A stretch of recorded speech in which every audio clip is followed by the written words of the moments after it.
स्वागत है बच्चों आपका लास्ट पार्ट में वेक्टर एनालिसिस के, और मैंने आपको पूरा वेक्टर चैप्टर कंप्लीट करा दिया है। इसमें मैं आपको समझा चुका हूँ कि फ़िज़िक्स में हम वेक्टर्स को कैसे यूज़ करते हैं और कैसे उन्हें सॉल्व किया जाता है। वेक्टर वैसे तो मैथमेटिक्स का टॉपिक है, बट हम इसको फिज़िक्स में यूज़ करते हैं, तो ये आपको कहीं पे भी नहीं मिलेगा बुक में, एनसीईआरटी की बुक में, बट टीचर्स इसको अलग से समझाते हैं। तो मैंने आपको डिटेल में पूरा ये वेक्टर चैप्टर शुरू से एक्सप्लेन कर दिया है। आई होप अब आपके कोई डाउट्स नहीं बन रहे होंगे। एक दो डाउट्स बन रहे थे बच्चों के, तो वो जो डाउट्स बने थे वो मैं आपको अभी बता देता हूँ। कि पहला डाउट जो बना था वो बना था कि सर जब हम A क्रॉस B या B क्रॉस A या जब भी हम क्रॉस प्रोडक्ट निकालते हैं, जिसको हम वेक्टर प्रोडक्ट भी कहते हैं, तो डायरेक्शन में दिक्कत आती है कि डायरेक्शन क्या होगी उस समय, तो डायरेक्शन को कैसे हम आइडेंटिफाई करेंगे। ये एक डाउट आया था बच्चे का कि हम हाथ को कैसे एडजस्ट करें, समझ में नहीं आ रहा है, तो एक बार आप फिर से बता दीजिए। तो मैंने फिर बता रहा हूँ मैं आपको कि किस तरीके से हम A क्रॉस B या I J K कैप की फॉर्म में मैं आपको बताता हूँ। जैसे मैंने यहाँ पे आपको एक्सप्लेन किया था, जैसे I क्रॉस I ले लो या I क्रॉस J निकाल लें हम, जैसे यहाँ पे।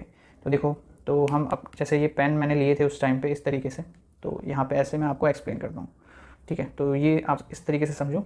तो ये तो हो गई x एक्सिस आपकी, ठीक है, और ये हो गई आपकी ऊपर y एक्सिस, और ये सामने जो जा रही है ये है z एक्सिस, ठीक है। तो इधर मैं ऐसे इसको रख के बैठा हूँ, तो ये वाली मेरे लिए तो नेगेटिव है, ठीक है, मेरे लिए पॉजिटिव मेरी साइड होगी। तो आप इसको आई कैप समझ लो, ये वाला आई कैप है, ठीक है, ये वाला जे कैप है और ये वाला के कैप है जो सामने है, ठीक है। तो तीनों एक दूसरे के परपेंडिकुलर रखे गए हैं 90 डिग्री पे। देखो, इन दोनों के बीच में 90 डिग्री का एंगल बन रहा है, इन दोनों के बीच में 90 डिग्री का एंगल बन रहा है, ठीक है, और इन दोनों के बीच में भी आपस में 90 डिग्री का एंगल बन रहा है। तीनों एक दूसरे से परपेंडिकुलर हैं। अब जिसका भी क्रॉस लेना हो, तो मैंने आपको ये बताया था राइट हैंड थंब रूल, या उसी को हम राइट हैंड स्क्रू रूल भी कहते हैं। तो जैसे सपोज करो मैं ले रहा हूँ आई क्रॉस जे, क्या ले रहा हूँ, आई, ये वाला आई हो गया और ये वाला ऊपर वाला जे हो गया, तो मैं आई क्रॉस जे ले रहा हूँ, ठीक है। तो आपको करना ये है कि जिस प्लेन में ये वेक्टर है, जैसे आई क्रॉस जे ले रहा हूँ ना मैं, तो आपको उस प्लेन के ऐसे अपना हाथ रखना है, उस प्लेन के जिस भी वेक्टर के साथ ले रहे हो तो उस प्लेन के परपेंडिकुलर अपने हाथ को ऐसे रखना है, और फिर जिसके साथ क्रॉस ले रहे हो, जैसे ये आई वेक्टर है और ये वाला जे वेक्टर है, तो इस तरीके से मैं उस प्लेन के परपेंडिकुलर अपने हाथ को रखूंगा। जैसे ये एक्स वाई प्लेन हो गया ना, ये वाला एक्स वाई प्लेन हो गया, तो इसके परपेंडिकुलर अपने हाथ को रखूंगा, और आई क्रॉस जे कर रहा हूँ तो अपनी उंगलियों को जे की तरफ फोल्ड करूंगा, तो अंगूठा मुझे जेड डायरेक्शन में दिखाएगा, यानी कि जेड के अलोंग कौन सा यूनिट वेक्टर होता है, के कैप। तो देखो आई क्रॉस जे का क्या आता है आंसर, के कैप। इसी तरह जैसे अब मुझे जे क्रॉस के लेना है, ठीक है, ये आई था, ये जे है और ये के है, तो मुझे जे क्रॉस के लेना है, तो मैं क्या करूँगा, जे क्रॉस के ले रहा हूँ ना, तो इसके परपेंडिकुलर अपने हाथ को रखूँगा, लाइक इस तरीके से। ये वाला मेरा कौन सा प्लेन हो गया, ये मेरा वाई जेड प्लेन हो गया, तो जिसके अलॉन्ग में ले रहा हूँ उसके तरफ मैं इसको रखूँगा हाथ को, ठीक है। अब आपके लिए सामने दिख रहा है, बट मेरे लिए पॉजिटिव जेड एक्सिस इस साइड है, ठीक है। तो मैं अपने हाथ को इस तरीके से प्लेन के परपेंडिकुलर रखूँगा और अपनी उंगलियों को जिसके क्रॉस ले रहे हैं हम, जिसके साथ, उसकी तरफ फोल्ड करूँगा। तो अंगूठा मुझे कहाँ दिखा रहा है, आई कैप की डायरेक्शन में, तो इसीलिए जे क्रॉस के का जो रिजल्ट आता है वो आई कैप आता है। फिर के क्रॉस आई करना है, जैसे सपोज करो, तो के मेरे लिए ये तो नेगेटिव के हो गया, इधर होगा के एक्सिस, और के वेक्टर यूनिट वेक्टर, और ये आई है, ठीक है। तो मुझे के क्रॉस आई लेना है, तो ये वाला प्लेन हो गया, तो मैं इसके परपेंडिकुलर अपने हाथ को रखूँगा, ठीक है। इसके परपेंडिकुलर कैसे रखूँगा, इस डायरेक्शन में, और ऐसे फोल्ड करूँगा, तो देखो इसकी डायरेक्शन में ही आ रहा है फोल्ड होकर हाथ, अंगूठा टॉप की डायरेक्शन दिखा रहा है, यानी उसका जो रिजल्टेंट होगा वो जे होगा। तो जिसके भी क्रॉस ले रहे होगा उसके परपेंडिकुलर अपने हाथ को रखना है, और फिर उंगलियों को फोल्ड करके आपको देखना है, बस, ठीक है। तो आई होप ये क्लियर हो गया होगा आपको। और ये एक ने पूछा था कि सर ये जब ए क्रॉस बी करते हैं हम, तो उसको इस तरीके से ही सॉल्व करना है या हम वैसे भी सॉल्व कर सकते हैं। तो आप करने को तो वैसे भी सॉल्व कर सकते हो, जैसे हमने ए डॉट बी के केस में किया था, लेकिन उससे ना ये बहुत लेंदी हो जाता है। देखो यहाँ पर भी जब भी आपसे ए डॉट बी पूछा जाए तो आपको करना ये है, हमेशा आपको करना ये है, जैसे आपको ए डॉट बी पूछा जाए, है ना, कहाँ गया, ये रहा, आपको ए डॉट बी पूछा जाए तो आपको करना ये है हमेशा कि ये वाले तो कैंसिल आउट ही हो जाते हैं जो मैंने क्रॉस कर रखे हैं, ठीक है। आपको बस रिजल्टेंट वाले ही लेने हैं हमेशा, जो रिजल्टेंट में आया था हमारा a x dot b x, a y dot b y plus a z dot b z, तो जो भी मैग्नीट्यूड है उनका बस मल्टीप्लाई कर दो, आपका डॉट प्रोडक्ट सॉल्व हो जाता है। और आज की इस वीडियो में मैं आपको खूब सारे क्वेश्चंस भी कराने वाला हूँ, तो ये भी क्लियर हो जाएगा कि क्वेश्चंस को कैसे सॉल्व करना है वेक्टर के, ठीक है। तो ये यहाँ पर ऐसे हमें डायरेक्ट फॉर्मूला यूज़ करना है ए डॉट बी का, लेकिन ए क्रॉस बी आ जाए तो आप उसको भी ओपन करके मल्टीप्लाई कर सकते हो, लेकिन उसमें बहुत टाइम लगेगा, और क्योंकि उसमें माइनस भी आ जाते हैं, जैसे यहाँ पर आई क्रॉस आई लेते हैं तो माइनस के आता है, तो हो सकता है कि कहीं ना कहीं माइनस में गड़बड़ हो जाए, क्योंकि फिर सबकी मल्टीप्लाई करोगे तो टोटल 9 टर्म्स बनेंगी, और आई क्रॉस जे, जे क्रॉस के, ये सब आ रहे होंगे बीच में, तो वहाँ कन्फ्यूजन क्रिएट होगी काफ़ी। तो इसीलिए मैंने ये डिटर्मिनेंट वाला मेथड आपको बताया, इसी से आपको सॉल्व करना है, ठीक है। बाकी डिटेल में आप मैथ्स में भी पढ़ोगे तो मैथ्स में पढ़ लेना उसको, लेकिन आप ऐसे ही लगाना, जब भी ए क्रॉस बी पूछा जाए तो आई जे के लगाना और उसे सॉल्व कर लें, ठीक है। चलो अब हम जो है क्वेश्चंस को सॉल्व करते हैं एक एक करके, जो वेक्टर से रिलेटेड क्वेश्चंस हैं, और इनको देखते हैं कि ये कैसे करने हैं, ठीक है। तो यहाँ से आपको अब क्लियर पता भी चल जाएगा कि अपने को किस तरीके से सारी चीज़ें सॉल्व करनी है, या जब भी फिजिक्स में वेक्टर बनेगा कहीं पे तो उसको हमें किस तरीके से रिजॉल्व करना है, सॉल्व करना है, वो सब आपको इन क्वेश्चंस के हेल्प से पता चल जाएगा। तो यहाँ पर 3 वेक्टर हैं, ए बी सी, ठीक है। तो देखो ये ए वेक्टर है, ये बी वेक्टर दे रखा है इन्होंने, ये सी वेक्टर दे रखा है, और ये फिर से बी वेक्टर दे रखा है, ठीक है। तो यहाँ पर ये ना एक्स एक्सिस के साथ एंगल बना रहे हैं, देखो ये एक्स एक्सिस दे रखा है, सभी के लॉन्ग एक्स एक्सिस दे रखा है, और हमसे पूछा है कि एंगल बताओ ए और बी के बीच में, बी सी के बीच में, ए और सी के बीच में। तो सबसे पहले तो एक्सिस ही ड्रॉ कर लेते हैं, जब इन्होंने एक्सिस के ऊपर पूछा है तो पहले तो एक्सिस ही हम ड्रॉ कर लेते हैं। तो ये एक्स एक्सिस हो गया, ये हमारा वाई एक्सिस हो गया। अब हम वेक्टर को कहीं पे भी उठा के मूव कर सकते हैं, तो अपन क्या करते हैं कि इसको कॉपी पेस्ट करते हैं और इसे उठा के यहाँ लगाते हैं ओरिजिन पे, ठीक है। तो ये ए वेक्टर आ गया। सिमिलरली बी वेक्टर भी एस एक्सिस के साथ 30 डिग्री पे है, तो इसको भी उठा लेते हैं और इसको कुछ इस तरीके से यहाँ लगाते हैं। तो ये एक्स एक्सिस के साथ देखो 30 डिग्री बना रहा है, यहाँ पे एंगल भी बना देते हैं, ये 30 डिग्री बन रहा है एक्स एक्सिस के साथ, और ए जो है वो एक्स एक्सिस के साथ ये भी 30 डिग्री ही बना रहा है, ठीक है।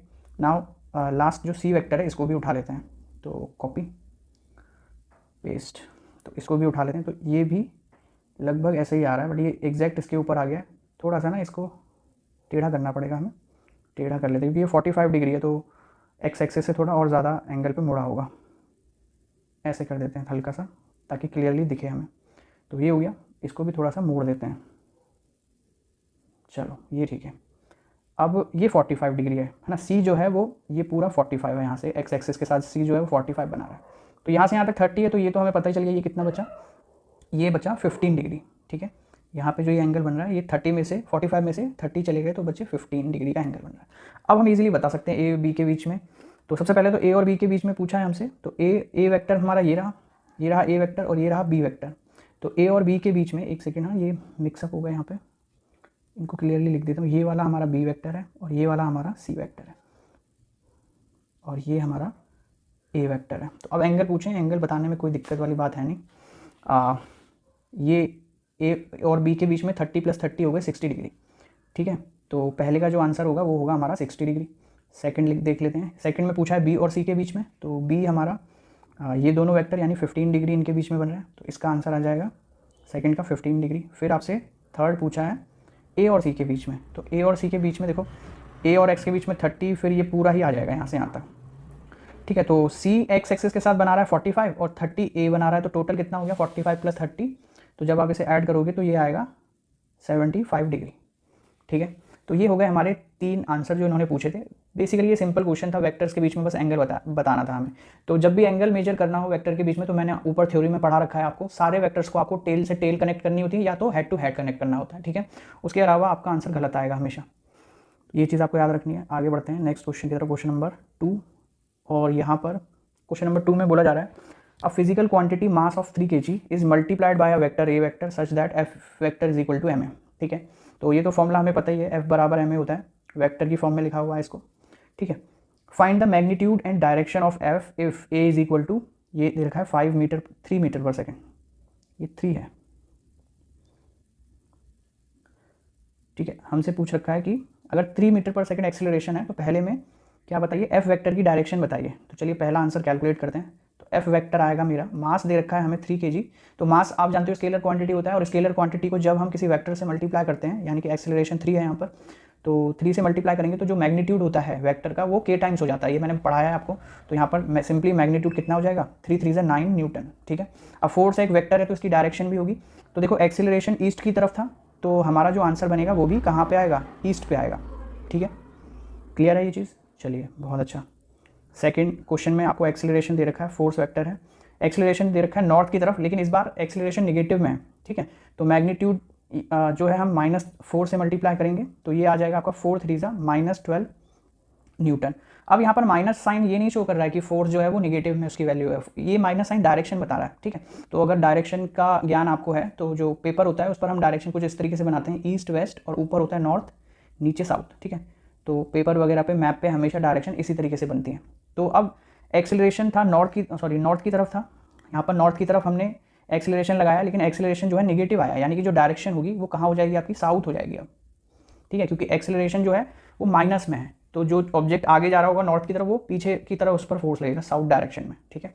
तो माइनस साइन यहाँ पर ये दिखा रहा है हमें कि जो वो है, अच्छा माइनस साइन अगर आप हटा दो तो आप फिर साउथ लिख सकते हो यहाँ से, मतलब एक ही चीज़ लिखो, या तो माइनस साइन हटा के साउथ लिख दो, या फिर माइनस साइन लगा के आप क्या लिख दो, नॉर्थ, ठीक है। तो नॉर्थ से उल्टी डायरेक्शन में लग रहा होगा, और अगर माइनस साइन हटाते हो तो फिर साउथ लिख दो सीधे सीधे।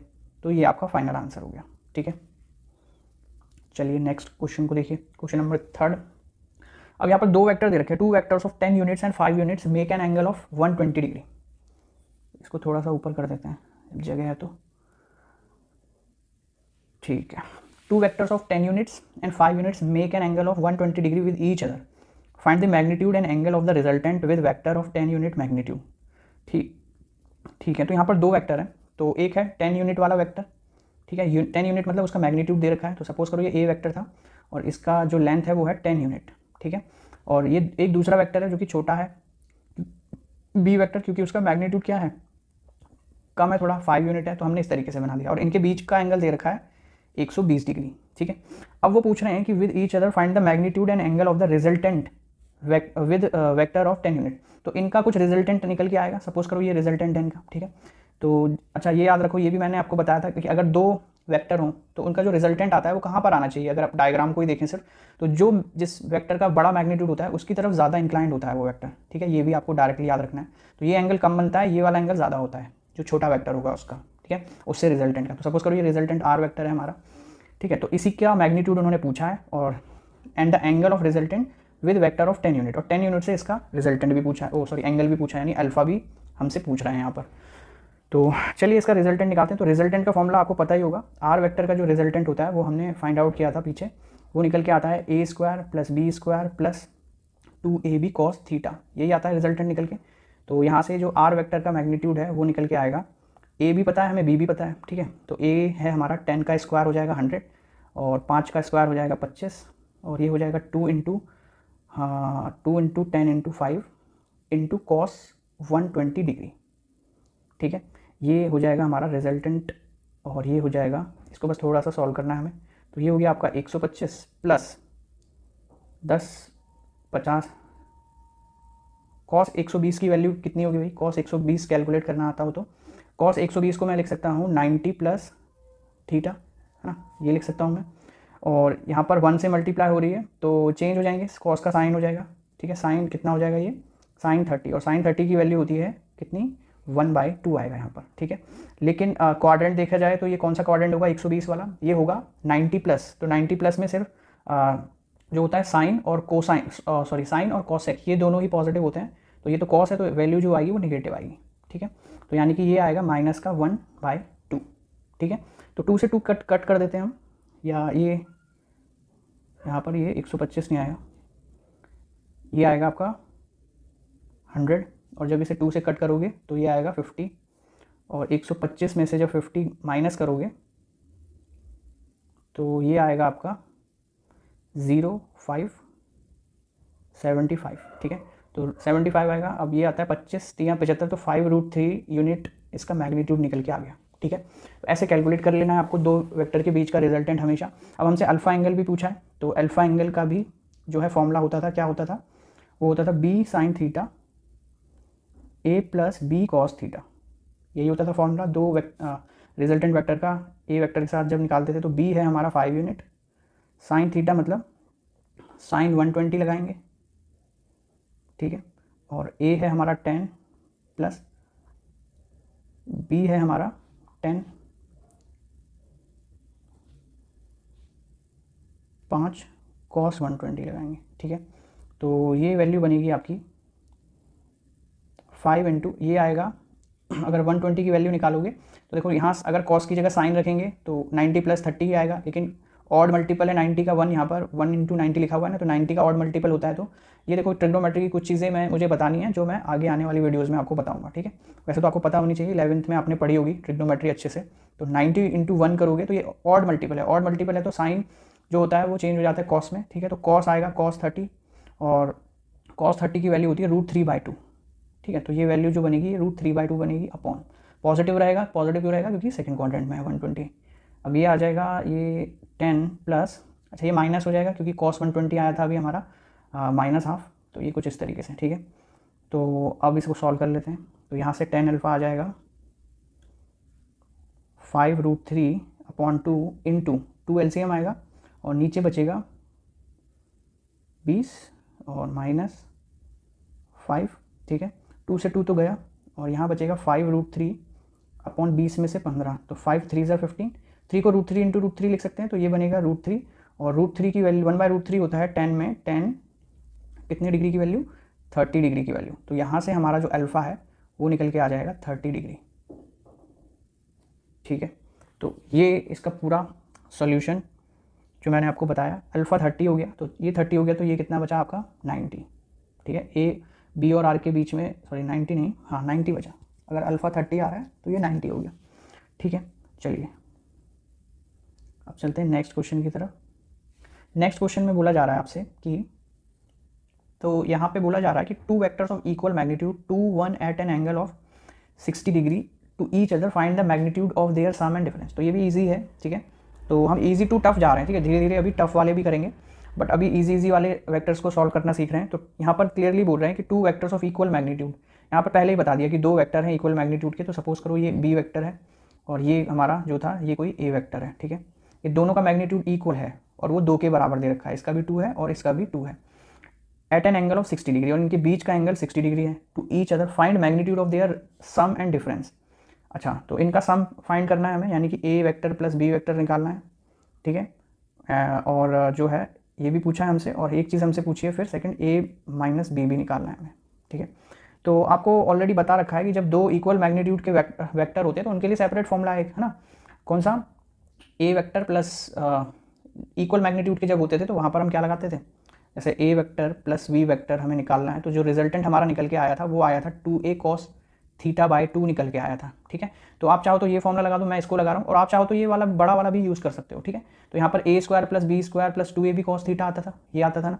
तो आप क्या करोगे, यहाँ पर a भी आपका 2 है, b भी आपका 2 है, तो दोनों की ही वैल्यू आपको सेम पुट करनी है, तो भी आपका जो रिजल्टेंट आएगा वो यही आएगा 2a cos θ/2, ठीक है। तो आइए इसको कर लेते हैं।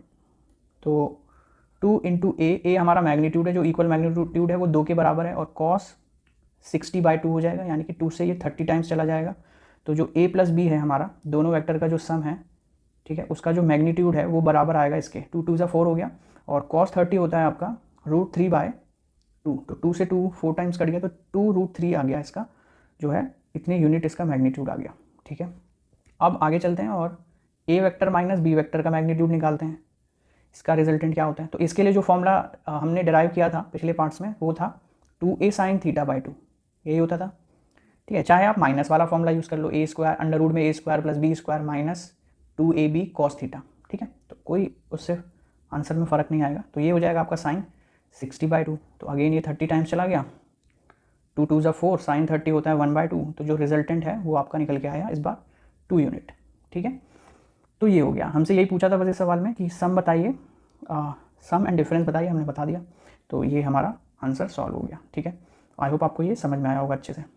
अगले क्वेश्चन की तरफ चलते हैं, और अगले क्वेश्चन में आपसे कहा जा रहा है कि figure given A vector is equal to 4 unit, ठीक है। ये ए वेक्टर दे रखा है और इसकी वैल्यू भी दे रखी है 4 यूनिट, और बी वेक्टर की वैल्यू दे रखी है 3 यूनिट, यानी ये छोटा वाला है, बी छोटा है।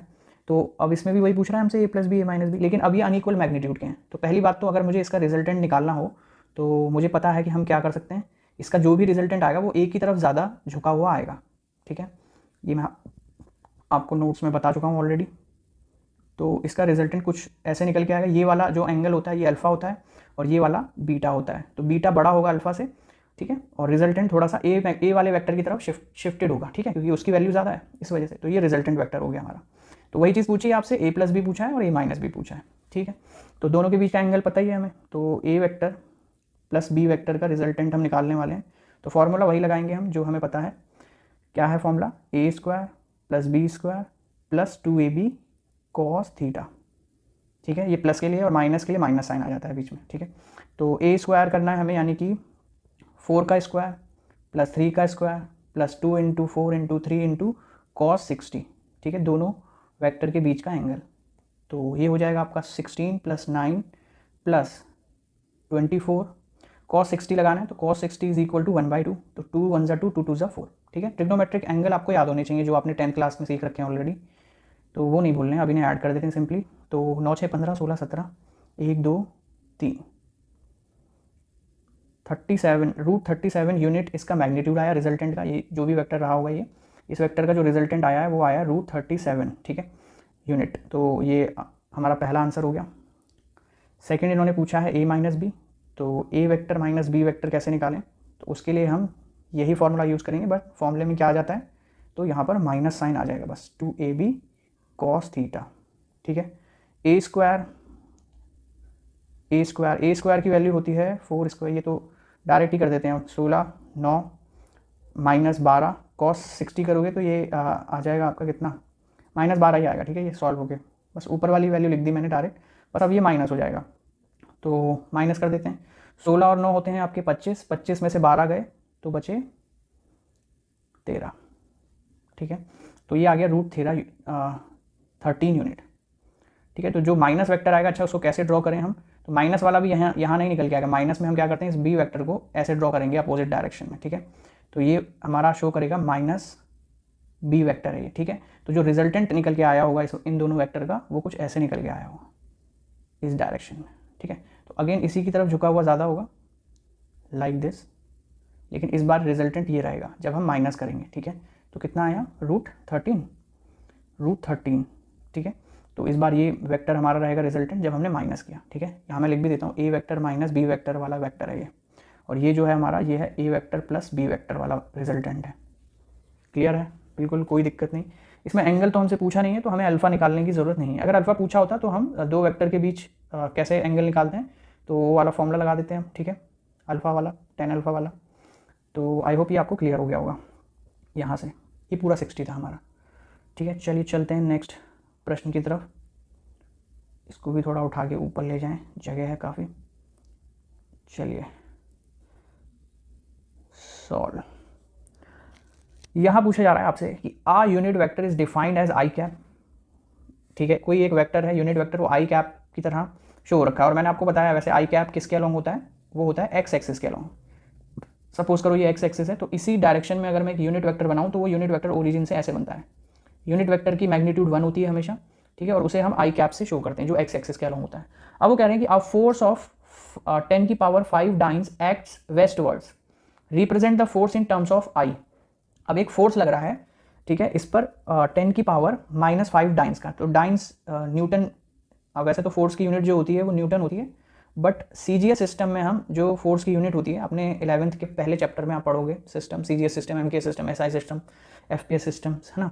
तो वो डाइन होती है सीजीएस सिस्टम में, फोर्स की जो यूनिट होती है, ठीक है, वो आपको याद रखना है। अब ये जो डाइन है, डाइन इतनी 10⁵ डाइन्स का जो फोर्स है, ये वेस्टवर्ड लग रहा है, तो सॉरी। तो अब आप जानते हो इधर ईस्ट होता है और इधर होता है वेस्ट, इधर होता है नॉर्थ और इधर होता है साउथ। तो वेस्टवर्ड लग रहा है, यानी कि अपोजिट आई कैप की डायरेक्शन में लग रहा है, इस डायरेक्शन में ये न्यूटन का फोर्स लग रहा है, ठीक है। तो इधर आई कैप जो होता है यूनिट वेक्टर, उसकी डायरेक्शन चेंज है, तो इधर माइनस साइन आ जाना चाहिए, ठीक है। तो यहाँ पर मैं कितना बताऊंगा कि unit vector define a force of 5 dynes westward represent the force in terms of i. तो फोर्स को हमें आई की टर्म्स में रिप्रेजेंट करना है, तो कैसे करें भाई, 10⁵ आई कैप होगा, ठीक है, आई कैप, बट इसको यहाँ पर माइनस लगा देंगे।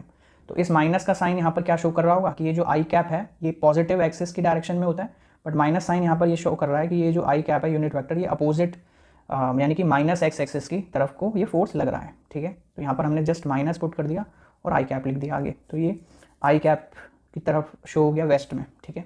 तो ये सिंपल था काफ़ी। चलिए अब इस क्वेश्चन को देखते हैं, ये वाले को कैसे करना है। तो यहाँ पर 7th क्वेश्चन में हमसे पूछा जा रहा है कि resolve the vector A vector, ठीक है। तो पहले तो शांति से लिख लिया करो जो भी चीज़ दे रखी हो आपको। तो A x I cap plus A Y J cap, ठीक है। ये हमें एक वेक्टर दे रखा है अलॉन्ग रिजॉल्व, अच्छा इसे रिजॉल्व करना है इस वेक्टर को, perpendicular to the line which makes an angle 60 degree with X axis, ठीक है। तो पहले तो हमें वो बनाने पड़ेंगे कोऑर्डिनेट सिस्टम, पहले तो एक्सिस ही बना देते हैं। ये एक्स एक्सिस हो गई, ये हमारी वाई एक्सिस हो गई, ठीक है। तो वो कह रहे हैं कि एक लाइन जा रही है सबसे पहले, the line which makes an angle 60 degree with X axis, positive x axis है यहाँ पर, तो कोई लाइन बनाते हैं। सबसे पहले एक लाइन जा रही है तो लाइन बना देते हैं। So suppose this is the line going from positive and this line is making an angle 60 degree with positive x axis, यानी कि ये जो लाइन है ये 60 डिग्री का कुछ एंगल बना रही है, ये कोई लाइन है। ठीक है, ठीक है, ये समझ में आ गया। अब एक वेक्टर को रिजॉल्व करना है हमें, a vector a x I cap plus A Y J cap. ठीक है, तो ये कोई वेक्टर है जो कुछ इस तरीके से डिफाइन है। ये आई कैप की डायरेक्शन में ए एक्स मैग्नीट्यूड है इसका, यानी कि सपोज करो ये ए एक्स आई कैप डायरेक्शन हो गई, ये ए एक्स वैक्टर हो गया हमारा। ठीक है, इस डायरेक्शन में, तो इसको मैं अलग पेन से शो कर देता हूँ। ये वाला जो वेक्टर है हमारा, ये ए एक्स वैक्टर है। ठीक है, ए एक्स आई कैप, और एक है ये वाला वेक्टर ए वाई वाली डायरेक्शन में कुछ इस तरीके से डिफाइन है। ये वाला जो वेक्टर है ये है हमारा ए वाई जे कैप। जे कैप मतलब वाई एक्सिस के अलॉन्ग, और आई कैप का मतलब एक्स एक्सिस के अलॉन्ग है। तो कोई वेक्टर रहा होगा वो इस तरीके से डिफाइन है। ठीक है, तो उसको हमें रिजॉल्व करना है। अब इन दो वेक्टर को हमें रिजॉल्व करना है इस लाइन के अकॉर्डिंग। क्वेश्चन समझ में आ गया? तो ये क्वेश्चन है कि इन दोनों वेक्टर को, ये जो वेक्टर है इसको इस लाइन के अलॉन्ग हमें रिजॉल्व करना है, और इस वाले वेक्टर को भी हमें इस लाइन के अलॉन्ग रिजॉल्व करना है। तो रिजॉल्व कैसे करना सिखाया था मैंने आपको। तो रिजॉल्व में जब भी हम रिजॉल्व करते हैं ना किसी भी लाइन के अलॉन्ग, तो जैसे ये मेरा ए एक्स वैक्टर है, ठीक है, यहाँ समझ लो इसको, ये इंपॉर्टेंट चीज़ है। ये ए एक्स वैक्टर है मेरा, ये जो भी एंगल लाइन के साथ बना रहा हो, मतलब जिस लाइन के साथ हमें इसे रिजॉल्व करना है, तो वो वाला जो कंपोनेंट बनेगा इसका, वो हमेशा बनेगा आपका कॉस थीटा वाला। ठीक है, तो यानी कि सपोज करो इसके अलॉन्ग अगर कोई वेक्टर आएगा, इसका कंपोनेंट करेंगे हम, रिजॉल्व करना मतलब इसके कंपोनेंट में ब्रेक करेंगे, तो ये वाला निकल के आएगा ए एक्स कॉस 60 डिग्री। ठीक है, अब जो भी ये वेक्टर है, इस वेक्टर के परपेंडिकुलर डायरेक्शन में हम दूसरा वेक्टर ड्रॉ करते हैं कुछ इस तरीके से। तो यहाँ जो वेक्टर बनेगा इस वाले वेक्टर के परपेंडिकुलर, ये जो हमने कंपोनेंट में ब्रेक किया है ना, तो इस वेक्टर का दूसरा कंपोनेंट हमेशा परपेंडिकुलर लेंगे। क्यों? क्योंकि जो हम रेक्टेंगुलर कंपोनेंट्स में ब्रेक करते हैं किसी वेक्टर को, तो रेक्टेंगुलर कंपोनेंट केवल दो ही होते हैं। ठीक है, वैसे तो हम वेक्टर को इनफाइनाइट कंपोनेंट में रिजॉल्व कर सकते हैं, बट जो रेक्टेंगुलर कंपोनेंट होते हैं इन अ प्लेन, वो सिर्फ दो ही होते हैं। ठीक है, और अगर 3D स्पेस की बात करें तो वहाँ पे कंपोनेंट, रेक्टेंगुलर कंपोनेंट मैक्सिमम 3 होते हैं। ठीक है, वैसे आप इनफाइनाइट कंपोनेंट्स में ब्रेक कर सकते हो। तो ये वाला कौन सा आएगा? ये कंपोनेंट आएगा आपका ए एक्स साइन 60 डिग्री। ठीक है, क्लियर है ये चीज़? अब हम करेंगे इस ए वाई वाले वेक्टर को रिजॉल्व। चलिए, इस ए वाई वाले वेक्टर के लिए कुछ अलग कलर ले लेते हैं। तो सपोज करो ये इसी के अलॉन्ग करना है हमें, 60 डिग्री के अलॉन्ग करना है। तो मुझे ये बताओ आप, ये पूरा तो 90 डिग्री होगा ना यहाँ से यहाँ तक, तो पहले एंगल पता करना पड़ेगा कि ये ए वाई वाला वेक्टर जो है इस लाइन के अलॉन्ग कौन सा कितना एंगल बना रहा है। तो ये हमारी लाइन है, ठीक है, जिस लाइन का जिक्र यहाँ पर हुआ है, अ लाइन विच। ठीक है, तो ये लाइन है, तो ये पूरा तो 90 होता है यहाँ से यहाँ तक, तो ये एंगल कितना बचा? अगर ये 60 है तो ये 30 डिग्री बचा, ऑब्वियस सी बात है। ठीक है, तो अब इसका कंपोनेंट करना है मुझे ए वाई वेक्टर का इस लाइन के अलॉन्ग, तो वो कंपोनेंट कुछ इस तरीके से आएगा इसी लाइन के ऊपर। ठीक है, तो ये मैंने कर दिया, और इसका जो वैल्यू आएगी वो आएगी ए वाई कॉस 30 डिग्री। अब इसी के अलॉन्ग जो है परपेंडिकुलर डायरेक्शन में मुझे दूसरा वेक्टर भी ड्रॉ करना पड़ेगा, तो वो कुछ इस तरीके से आएगा ए वाई साइन 30 डिग्री। ठीक है, तो ये हमारा दोनों वेक्टर को मैंने कंपोनेंट्स में ब्रेक कर दिया। ठीक है, अब मुझे जो है रिजल्टेंट लिखना है, तो रिजल्टेंट किस तरीके से लिखेंगे? ए एक्स के अलॉन्ग और ए वाई के अलॉन्ग, तो वो देख लो आप। अब देखो यहाँ पर समझने वाली बात ये है कि दोनों वेक्टर के एक एक कंपोनेंट जो है वो सेम डायरेक्शन में आ रहे हैं। ठीक है, यानी ए एक्स कॉस 60 भी इसी डायरेक्शन में है, और ए वाई कॉस 30 भी इसी डायरेक्शन में। तो जब दो वेक्टर सेम डायरेक्शन में होते हैं उनके बीच का एंगल 0 डिग्री हो जाता है, और जब 0 डिग्री होता है तो जो रिजल्टेंट होता है वो कितना निकल के आता है वहाँ पे? वो प्लस हो जाते हैं दोनों वेक्टर आपस में, यानी कि ए प्लस बी निकल के आता है। ठीक है, कॉस 0 कितना होता है? 90, तो जो रिजल्टेंट होता है वो ए प्लस बी निकल के आता है। ठीक है, तो चलो ये समझ में आ गया। अब तो इसको हमें कंपोनेंट में कैसे लिखेंगे? जो हमारा ये जो इस लाइन के अलॉन्ग कंपोनेंट आया है वो कैसे लिखोगे आप? तो ये जो टोटल बनेगा ये बनेगा आपका ए वाई कॉस 30 प्लस ए एक्स कॉस 60 डिग्री। ठीक है, एक तो रिजल्टेंट जो है वो ये निकल के आएगा आपका, और फिर जो दूसरा रिजल्टेंट है वो कितना निकल के आएगा आपका? ये दोनों अपोजिट हैं, तो जब भी दो वेक्टर अपोजिट होते हैं एक दूसरे के, तो उनके बीच का जो एंगल होता है वो 180 डिग्री होता है, और 180 डिग्री होने पर कॉस जो होता है, रिजल्टेंट जो होता है दो वेक्टर का, वो मिनिमम होता है ए माइनस बी। तो इनमें से बड़े में से छोटा वाला माइनस कर देंगे। तो अब जानते हो साइन 60 की वैल्यू बड़ी होती है साइन 30 से। ठीक है, तो जो रिजल्टेंट वैल्यू निकल के आएगी वो कितनी निकल के आएगी आपकी? ए एक्स साइन 60 माइनस ए वाई साइन 30 डिग्री। तो ये निकल के आएगा आपका ओवरऑल आंसर। ठीक है, तो आई होप ये आपको रेजोल्यूशन पूरा समझ में आया होगा। अगर इसमें कोई भी डाउट रह गया हो तो वो मुझे बता देना कि ये किस तरीके से हुआ। चलिए चलते हैं नेक्स्ट क्वेश्चन की तरफ। तो इस वाले क्वेश्चन को करते हैं।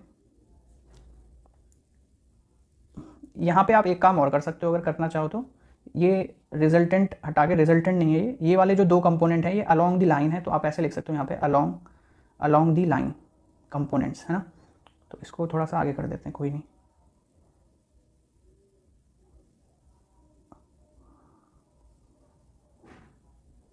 ठीक है, ये हो जाएगा अलोंग द लाइन और ये हो जाएगा perpendicular to line, perpendicular to the line, ऐसे करके लिख लो आर की जगह, है ना। आर तो रिजल्टेंट, तो यही होगा रिजल्टेंट। ठीक है, ये वाले तो कैंसिल आउट हो जाते हैं जो अपोजिट होते हैं। चलिए आगे देखेंगे कैसे। Resolve a weight of 10 newton in 2 direction, ठीक है, which are parallel and perpendicular to slope inclined at 30 degree to the horizontal. तो एक स्लोप है, वो यहाँ पर लिखा हुआ है ना, अ स्लोप, तो एक स्लोप है, स्लोप जानते हो ना आप, इस तरीके से कोई प्लेटफॉर्म हो तो उसे हम स्लोप कह देते हैं, ये स्लोप है। तो slope inclined at 30 degree to the horizontal, तो पहले एक हॉरिजॉन्टल लाइन बनाते हैं, ये मैंने हॉरिजॉन्टल लाइन बना दी। अब एक स्लोप है, कोई स्लोप रहा होगा इस तरीके से, ये कुछ 30 डिग्री का एंगल बना रहा है हॉरिजॉन्टल से, ठीक है, दिस इज हॉरिजॉन्टल लाइन। तो यहाँ पे मैं लिख सकता हूँ हॉरिजॉन्टल लाइन, तो ये हॉरिजॉन्टल लाइन हो गई मेरी। अब ये इसके साथ स्लोप, ये मेरा स्लोप हो गया, ठीक है। तो हर एक चीज़ को मैं लिखते हुए जा रहा हूँ ताकि आपको बहुत अच्छे से समझ में आए हर एक चीज़। तो 30 डिग्री बना रहा है ये, और एक वेट रखा हुआ है 10 न्यूटन का इन 2, हमें रिजॉल्व करना है उस वेट को। तो सपोज करो ये वेट है कोई, यहाँ पर कुछ वेट रखा हुआ है, ठीक है, 10 न्यूटन का। तो इस पर जो है mg फोर्स तो एक नीचे परपेंडिकुलर डायरेक्शन में लग रहा होगा, ठीक है। मैं इसको ना पूरा ही ड्रॉ कर देता हूँ लाइक दिस। तो एक mg तो नीचे की तरफ फोर्स लग रहा होगा इसके खुद के वेट की वजह से, ग्रेविटी, ड्यू टू ग्रेविटी नीचे की तरफ एक फोर्स इस पर ऑलरेडी काम कर रहा होगा, ठीक है। तो उसको मैंने mg से शो कर दिया यहाँ पर, ठीक है। तो मास यहाँ पर 10 वेट 10 न्यूटन है, हाँ, तो ये mg यानी कि पूरा टोटल 10 न्यूटन है ये इन 2 डायरेक्शन। इसको रिजॉल्व करना है हमें, the parallel and the perpendicular to slope in, ठीक है। इसको हमें रिजॉल्व करना है 2 डायरेक्शन में, परपेंडिकुलर डायरेक्शन में और इसके parallel to the slope, 2 direction में इसको रिजॉल्व करना है। तो आप जानते हो कि सबसे पहले एंगल हमें पता करना पड़ेगा कि इसका वेक्टर के साथ एंगल कितना बन रहा है। तो सबसे पहले हम इसको क्या करेंगे, इस तरीके से एक प्लेन बनाएंगे यहाँ पर, इस तरीके से मैंने एक प्लेन बना दिया, इमेजिनरी प्लेन, ठीक है। तो सपोज करो ये इस तरीके से एक वेक्टर ड्रॉ किया मैंने, एक वेक्टर तो ये परपेंडिकुलर हो गया प्लेन के, ठीक है। तो ये कितना होगा, अच्छा ये सपोज करो ये तो पूरा 90 डिग्री है यहाँ से यहाँ तक, ठीक है, परपेंडिकुलर वेक्टर है ये, तो ये पूरा 90 है। तो अगर ये 30 है तो ये वाला भी 90 है, ठीक है, क्योंकि ये स्ट्रेट लाइन है। तो स्ट्रेट लाइन एंगल जो होगा वो 90 डिग्री होगा आपका, यहाँ पे हॉरिजॉन्टल के साथ स्ट्रेट लाइन जा रही है ना एक, तो ये 90 डिग्री बनाएगा यहाँ पे। अब ये 30 और ये कितना हो गया, 9 3 12 120, तो यानी कि ये बचा आपका 60, ये वाला एंगल 60 होगा, तो ये पूरा 30 डिग्री होगा आपका, ठीक है। यानी कि ओवरऑल ये कितना बन रहा है यहाँ पर, 30 डिग्री बन रहा है। तो ये मैं मिटा देता हूँ ताकि आपको क्लियरली विजिबल रहे हर चीज़, तो वो समझाने के लिए मैंने कर दिया बस।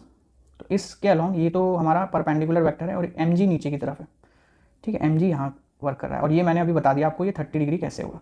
तो जो 30 डिग्री के अलॉन्ग होता है वो हमेशा cos थीटा वाला होता है, तो इसको मैं क्या लिख सकता हूँ, इसको f cos theta, f cos 30 degree.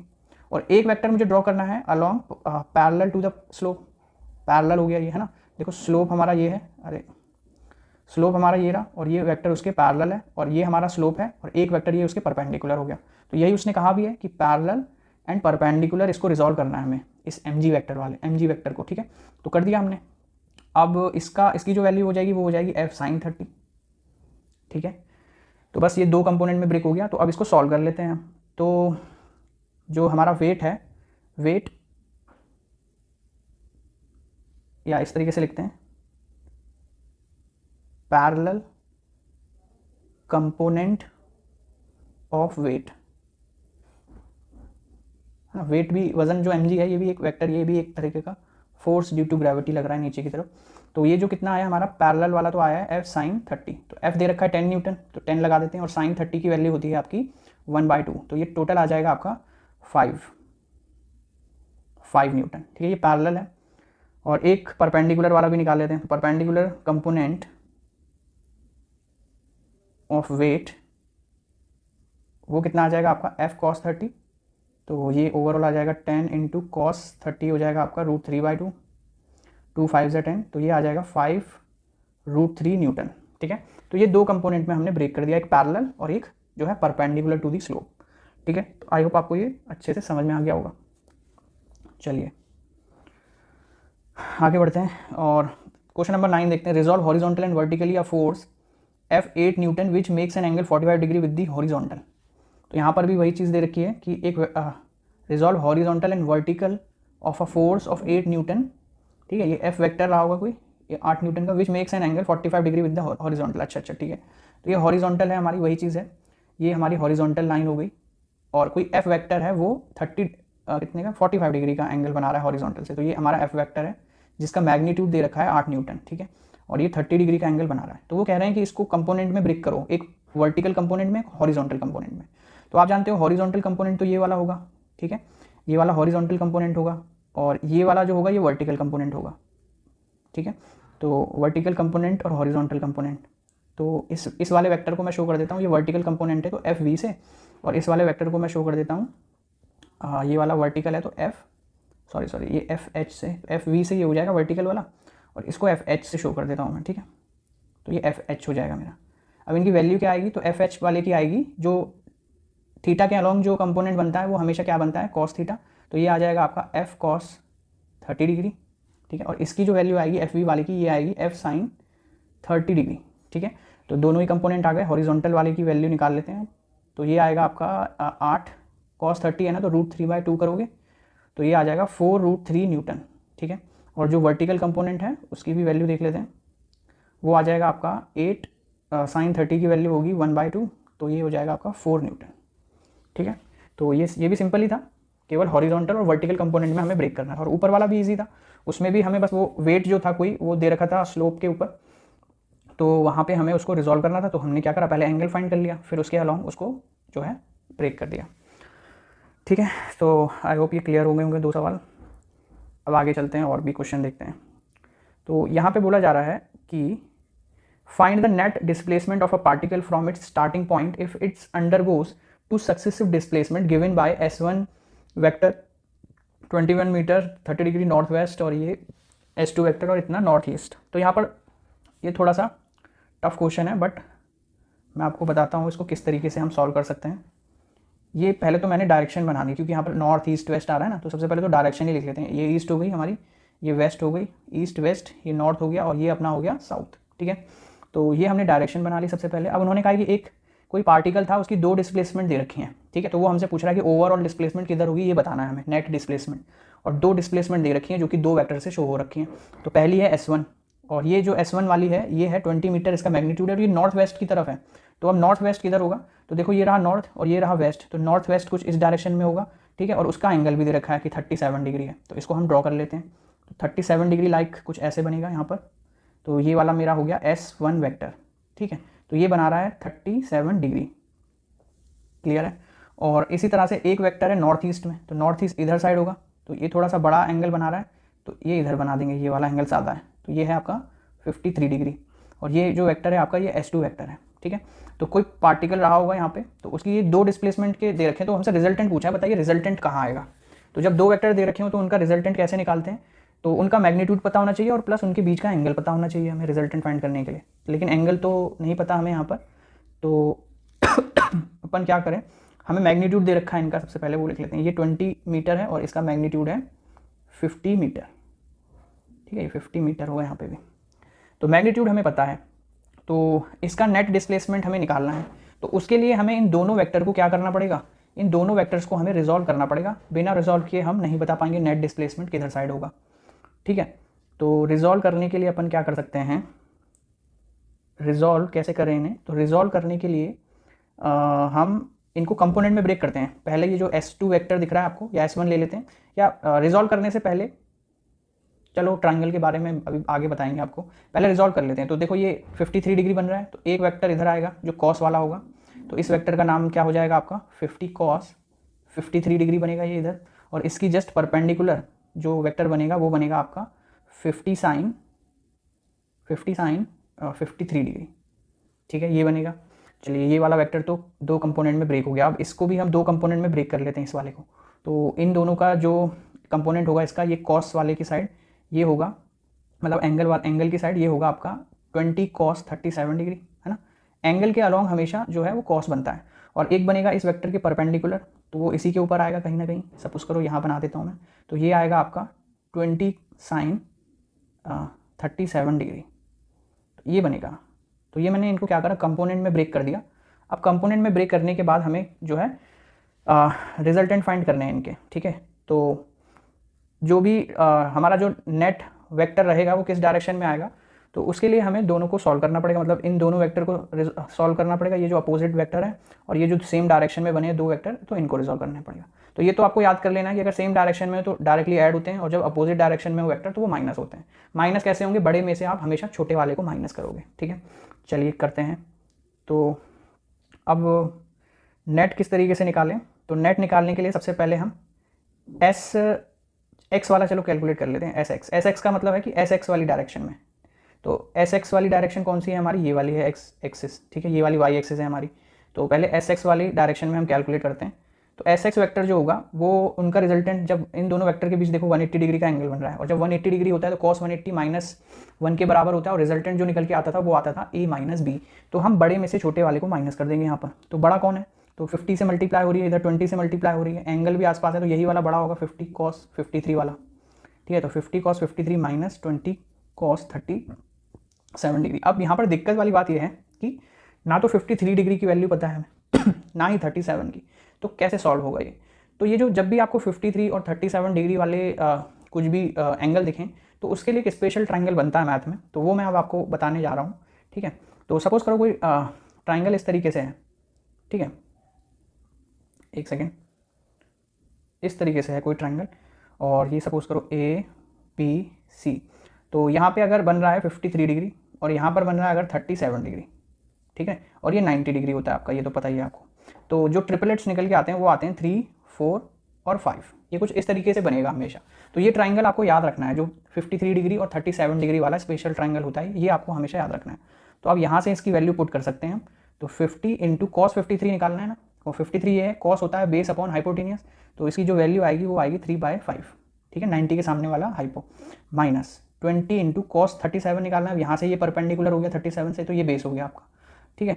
37 से देखोगे तो ये परपेंडिकुलर होगा और ये बेस हो जाएगा, 90 के सामने हाइपो तो फिक्स है, तो बेस अपॉन हाइपो होता है कॉस, तो ये हो जाएगा 4/5, ठीक है। तो यहाँ आ जाएगा 4/5, तो 5 4 जा, ठीक है, और 5 1 जा 5, तो ये हो गया 30 - 4 4 जा 16। तो देखो ये कितना निकल के आएगा, 30 में से 16 चले गए तो ये आ जाएगा आपका 10 में से 6 गए 4, और ये हो गया 14। तो जो एस एक्स निकल के आया आपका वो 14 निकल के आया। बड़ा कौन सा था, देखो यहाँ पर 30 वैल्यू बड़ी आई है, यानी कि ये वाला वेक्टर बड़ा रहा होगा। अगर आपको ऐसे एंगल देख के नहीं पता चल रहा तो ये वाला वेक्टर बड़ा रहा होगा, यानी कि जो नेट डिस्प्लेसमेंट हुआ है एक्स एक्सिस की तरफ इस पार्टिकल का, वो इधर साइड हुआ होगा, ये आपका नेट हुआ है, ठीक है। तो ये मेरा एस एक्स निकल के आया है, यानी कि वो पार्टिकल इस साइड गया होगा एस एक्स एक्सिस पर। इसी तरह हमें इन दो वेक्टर से ये कैलकुलेट कर लेना है कि वाई एक्सिस में वो पार्टिकल कितनी डायरेक्शन में मूव हुआ होगा। तो चलिए उसको भी फाइंड आउट कर लेते हैं। तो एस वाई निकाल लेते हैं इस बार। तो एस वाई कैसे निकालोगे, दोनों एक ही डायरेक्शन में है, दोनों वेक्टर के बीच में 0 डिग्री का एंगल है, और जब 0 होता है तो कॉस 0 होता है 1, तो रिजल्टेंट मैक्सिमम निकल के आता है, यानी ऐड हो जाएंगे वो, यानी कि 50 sin 53 प्लस 20 sin 37, ठीक है। तो इनको भी हम क्या कर लेते हैं, प्लस कर लेते हैं। तो 50 इंटू साइन 53 साइन की वैल्यू होती है परपेंडिकुलर अपॉन हाइपोटेन्यूज। तो जब 53 से देखोगे आप तो ये सामने वाला आपका परपेंडिकुलर, यानी कि ये बनेगा 4/5 प्लस 20 इंटू साइन 37, साइन देखोगे तो आप 37 से तो ये सामने वाला परपेंडिकुलर, तो ये बनेगा 3/5, 5 चौक 20, 5 10 50, तो ये बना आपका 40 प्लस 12, तो ये हो गया आपका 52 मीटर, ठीक है।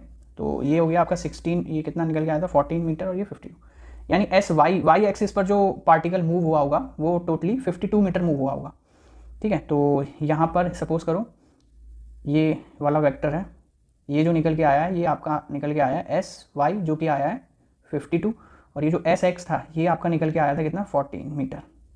तो इतना एक्स एक्सिस पे चला वो पार्टिकल और इतना वाई एक्सिस पे चला। तो अब नेट कितना चला, तो अब इन दोनों एस एक्स और एस वाई वाले वेक्टर से हम इजीली बता सकते हैं जो इनका रिजल्टेंट कहाँ पे आएगा, ठीक है। तो जब दो वेक्टर के बीच में 90 डिग्री का एंगल बनता है, अब इन दोनों के बीच में कितने डिग्री का एंगल बन रहा है, यहाँ पर 90 डिग्री का एंगल बन रहा है, 90 डिग्री का एंगल बन रहा है। तो जब 90 डिग्री होता था एंगल तो कितना रिजल्टेंट निकल के आता था दो वेक्टर के बीच में, तो cos 90 होता है 0।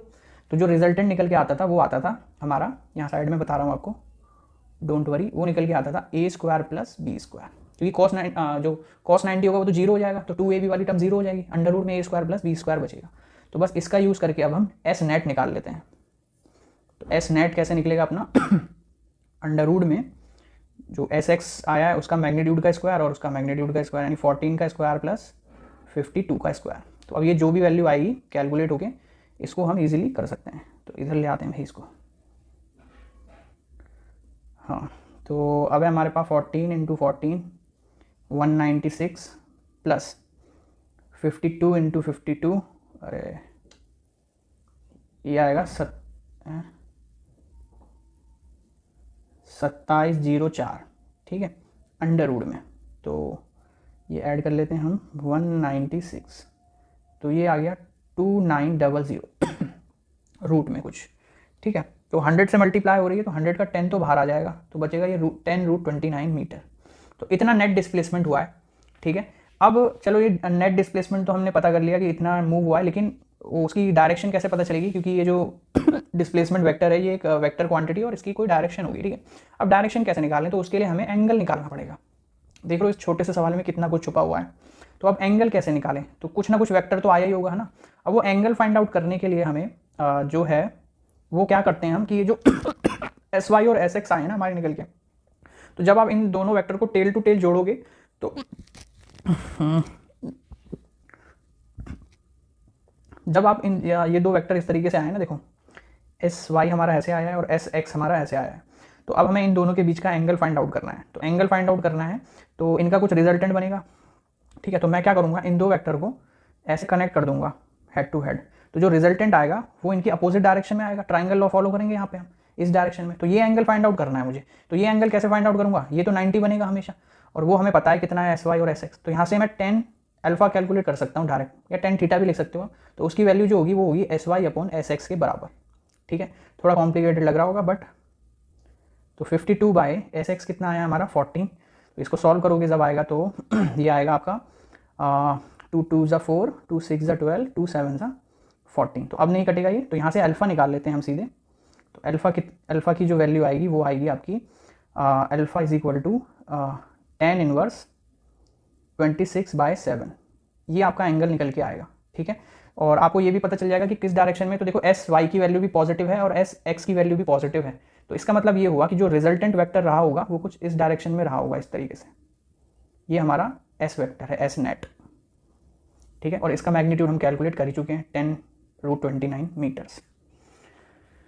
तो आई होप आपको ये सवाल अच्छे से समझ में आया होगा। तो इसमें काफ़ी कुछ हमने चीज़ें आपने सीखी भी होंगी कि किस तरीके से हमें चीज़ों को सॉल्व करना है। तो वो पार्टिकल जो है उसकी दो डिस्प्लेसमेंट दे रखी थी हमें, लेकिन वो गया कुछ इस डायरेक्शन में होगा, ठीक है। ये दो डिस्प्लेसमेंट दे रखी थी पार्टिकल की, बट वो जब मूव हुआ होगा तो वो कुछ इस डायरेक्शन में गया होगा एक्चुअली में, ठीक है।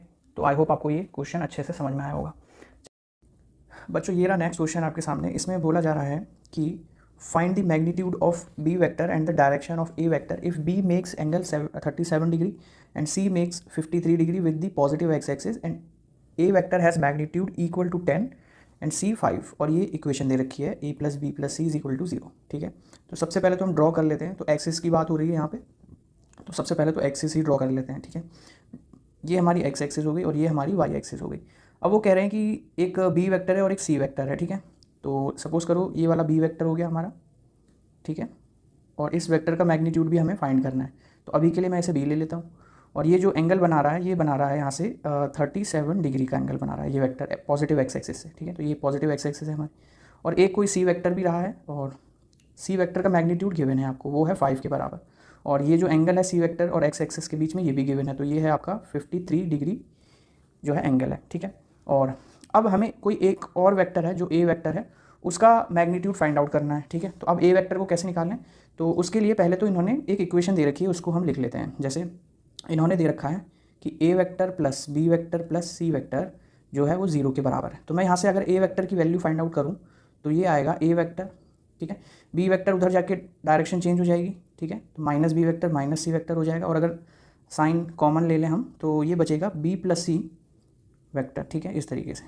तो यहाँ से हमें एक चीज़ पता चल रही है कि जो ए वेक्टर है ना, जिसको हमें ड्रॉ करना है, जिसकी पोजीशन बतानी है, तो वो जो वेक्टर है वो in B plus c vector के सम के बराबर है। अगर मैं बी और सी वेक्टर को ऐड करूँ तो मुझे ए वेक्टर मिल जाएगा। इस इक्वेशन से ये पता चल रहा है, लेकिन उसकी जो डायरेक्शन होगी वो अपोजिट होगी। माइनस साइन हमें क्या बता रहा है, माइनस साइन ये बता रहा है कि जो उस वेक्टर जो निकल के आएगा बी और सी को ऐड करने पे वो अपोजिट डायरेक्शन होगी उसकी, ठीक है। तो माइनस साइन से तो हमें ये पता चल रहा है। अब हमें ये नहीं पता कि बी और सी वेक्टर जो हैं उनका मैग्नीट्यूड नहीं, एक का मैग्नीट्यूड पता है और एक का फाइंड आउट भी करना है हमें। तो सबसे पहले तो हम इनको कंपोनेंट में ब्रेक करते हैं और ये देखते हैं कि एक्स एक्सिस और वाई एक्सिस पे ये कितना कंपोनेंट हमें मिलता है इनका, ठीक है। तो सपोज करो मैं बी वेक्टर को सबसे पहले जो है कंपोनेंट में ब्रेक कर रहा हूँ, तो जो एंगल के अलॉन्ग है वो हम क्या लेते थे, वो लेते थे कॉस थीटा।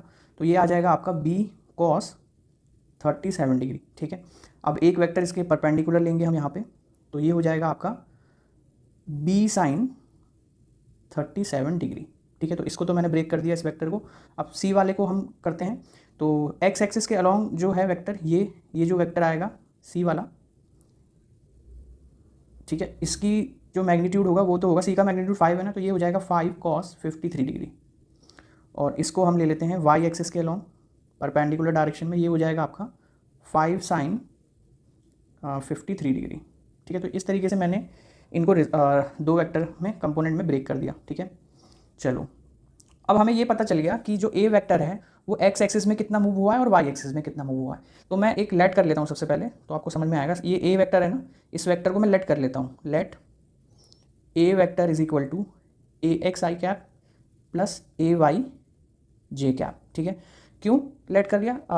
अब हमें बस ये फाइंड आउट करना है कि ए एक्स के अलॉन्ग कितना मूव हुआ है वेक्टर और ए वाई के अलॉन्ग कितना मूव हुआ है, तो हमें रिजल्टेंट पता चल जाएगा। फिर हम एक फॉर्मूला जानते हैं यहाँ पर ए वेक्टर का, तो ए वेक्टर का जो मैग्नीट्यूड होगा वो बराबर होता है आपका अंडर रूट में ए एक्स स्क्वायर के और प्लस ए वाई स्क्वायर के। तो मुझे किसी तरह ए एक्स और ए वाई फाइंड करने हैं और वो मैं इस फॉर्मूले में डालूंगा, तो मुझे ए वेक्टर का मैग्नीट्यूड मिल जाएगा। ए वेक्टर का तो मैग्नीट्यूड पता है हमें, लेकिन बी वेक्टर का मैग्नीट्यूड हमें पता चल जाएगा, ठीक है। तो अब बस मुझे ये पता करना है कि ये जो ए वेक्टर है, ये इतना तो हम जान चुके हैं यहाँ से कि जो ए वेक्टर है वो बी प्लस सी के सम के इक्वल है, ठीक है। तो हम इस ए वेक्टर का देख लेते हैं कि B component total B vector X axis में कितना मूव हुआ है सी वेक्टर, और वाई एक्सिस में सी और बी कितना मूव हुआ है। तो उनको अगर मैं जोड़ दूंगा तो वो ए वेक्टर के बराबर ही आएगा, ठीक है। तो चलिए मैं इसको सम करके निकालने की कोशिश करते हैं। तो सबसे पहले निकालते हैं ए एक्स। तो ए एक्स की जो वैल्यू होगी वो होगी आपकी माइनस ये बी में जितना मूव हुआ है एक्स एक्सिस में, ठीक है। तो अब देखो दोनों वेक्टर की जो पोजीशन है वो सेम डायरेक्शन में है, तो एंगल दोनों वेक्टर के बीच में 0 डिग्री बन रहा होगा। और अगर 0 डिग्री होता है जब एंगल, तो उनका रिजल्टेंट क्या आता है, ए प्लस बी, यानी कि ये डायरेक्टली ऐड हो सकते हैं। B cos 37 plus 5 cos 53 degree, ठीक है। तो ये डायरेक्टली ऐड हो जाएंगे। तो ए एक्स की जो वैल्यू निकल के आएगी वो आएगी आपकी, अब यहाँ पर जो है हमें 37 और 53 डिग्री की वैल्यूज़ नहीं पता, तो उसके लिए एक स्पेशल ट्राइंगल हम बनाएंगे जो कि हमने पहले भी ड्रॉ किया था। तो यहाँ मैं उस स्पेशल ट्राइंगल को ड्रॉ कर रहा हूँ, ठीक है। एक मुझे राइट एंगल ट्राइंगल बनाना पड़ेगा। ये आ गया राइट एंगल ट्राइंगल, इसकी नेमिंग कर देते हैं। तो अगर ये एंगल 53 डिग्री है और ये एंगल अगर 37 डिग्री है, ठीक है, और ये तो आप जानते हो ये 90 डिग्री रहता है, राइट एंगल ट्राइंगल है, तो जो इसके साइड्स होंगी वो इस रेशियो में होती हैं 3, 4 एंड 5, ठीक है। तो ये आपको याद रखना है। तो अब यहाँ से ए एक्स की वैल्यू निकाल लेते हैं हम, फाइनल कितनी आएगी। तो बी तो निकालना ही हमें, cos 37 यहाँ से निकालते हैं तो आएगा बेस अपॉन हाइपोटेनियस, और ये हो जाएगा 5 इंटू cos 53 अगर निकालेंगे तो ये हो जाएगा आपका 3/5। तो 5 से 5 तो कैंसिल हो गया, यानी जो ए एक्स आएगा वो आपका नेट आ जाएगा 4b/5 + 3। तो इसको अगर सॉल्व करें तो ए एक्स की वैल्यू आ जाएगी माइनस, यहाँ पुट कर देते तो ये हो जाएगा 4b + 15/5। तो ये मेरा ए एक्स की वैल्यू आ गई है, ठीक है। चलिए अब इसी तरह से मुझे ए वाई भी फाइंड आउट करना है। तो ए वाई कैसे निकालेंगे? तो ए वाई के लिए देखो वाई एक्सिस पे, तो वाई एक्सिस में ये दोनों वेक्टर भी सेम डायरेक्शन में, और जब सेम डायरेक्शन में होते हैं वेक्टर तो उनके बीच जो एंगल बनेगा वो बनेगा 0 डिग्री, और 0 डिग्री बनेगा तो वो डायरेक्टली ऐड कर सकते हैं हम, है ना, रिजल्टेंट ए प्लस बी आता है। तो माइनस, अच्छा ये माइनस क्यों आ रहा है? क्योंकि जो ये रिजल्ट यहाँ पर देखो, ये जो ए वेक्टर की वैल्यू आई है ना, ये इन दोनों के सम के इक्वल है। तो हम पहले एक्स वाला कंपोनेंट देख रहे हैं दोनों, और वाई वाले कंपोनेंट देख रहे हैं, ठीक है। तो दोनों को ऐड करेंगे, लेकिन उनकी जो डायरेक्शन है वो अपोजिट होगी, इसलिए ये माइनस साइन आ रहा है यहाँ पे, ठीक है। चलिए तो वाई एक्सिस में देख लेते हैं, sine 37 sine 53, B sine 37 plus 5 sine 53 degree, ठीक है। तो इनको भी हम पुट कर देते हैं, तो ए वाई आ जाएगा मेरा माइनस बी साइन 37। 30 साइन 7 से देखोगे तो एंगल के सामने वाला कौन होता है? परपेंडिकुलर, और साइन होता है परपेंडिकुलर अपॉन हाइपो, प्लस 5 53 से देखोगे तो ये हो गया, यानी कि 4/5, ठीक है। वही 10th वाली चीज़ चल रही है अभी। तो ए वाई इज इक्वल टू हो गया आपका, ये आएगा फाइनली 3b/5 + 4। तो जो ए वाई है आपका वो निकल के आएगा माइनस का 3b + 4, 5 4 = 20 हो जाएगा एलसीएम लेने पे, और अपॉन 5। तो ये आ गया फाइनली आपका ए वाई, ठीक है।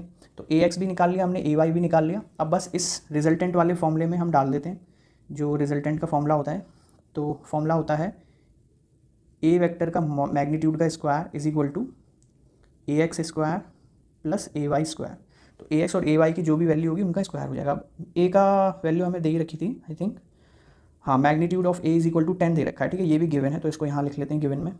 ए वेक्टर का जो मैग्नीट्यूड है वो 10 दे रखा है हमें, तो 10 दे रखा है तो 10 का स्क्वायर करेंगे तो ये 100 हो जाएगा, ठीक है। और ए एक्स हमारा कितना आया था 4b प्लस 15/5, तो -4b प्लस 15/5, तो माइनस करोगे तो माइनस से स्क्वायर तो ये प्लस ही हो जाएगा, ठीक है। और इसका भी हो जाएगा -3b प्लस 20/5 का होल स्क्वायर। तो अब यहाँ से देखो पूरी इक्वेशन अब बी में आ चुकी है, तो बी कैलकुलेट कर सकते हैं हम आसानी से।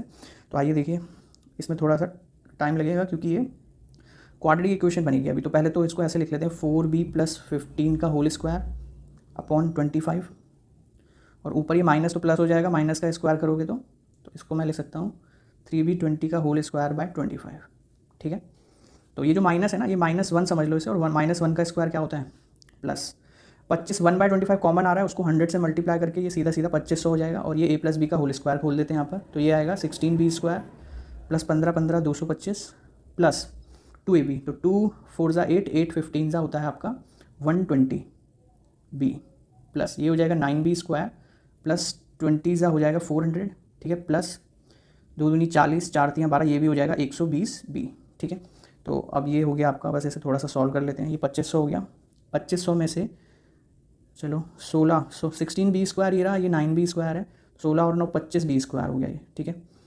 बी वाले साथ में रख लेते हैं, तो 120 और 120 हो जाएंगे आपके 240b, ये भी हो गए। 225 और 400 हो जाएंगे आपके प्लस के 625, ठीक है।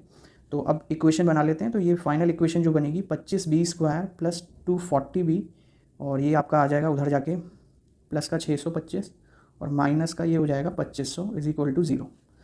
तो ये हो गया आपका 25b स्क्वायर प्लस 240b, और ये माइनस करोगे आप तो ये हो जाएगा आपका 5 का 5, और 10 में से 2 गए 8, और इधर 14 में से 6 गए 8, और ये हो गया आपका 1, ठीक है ना।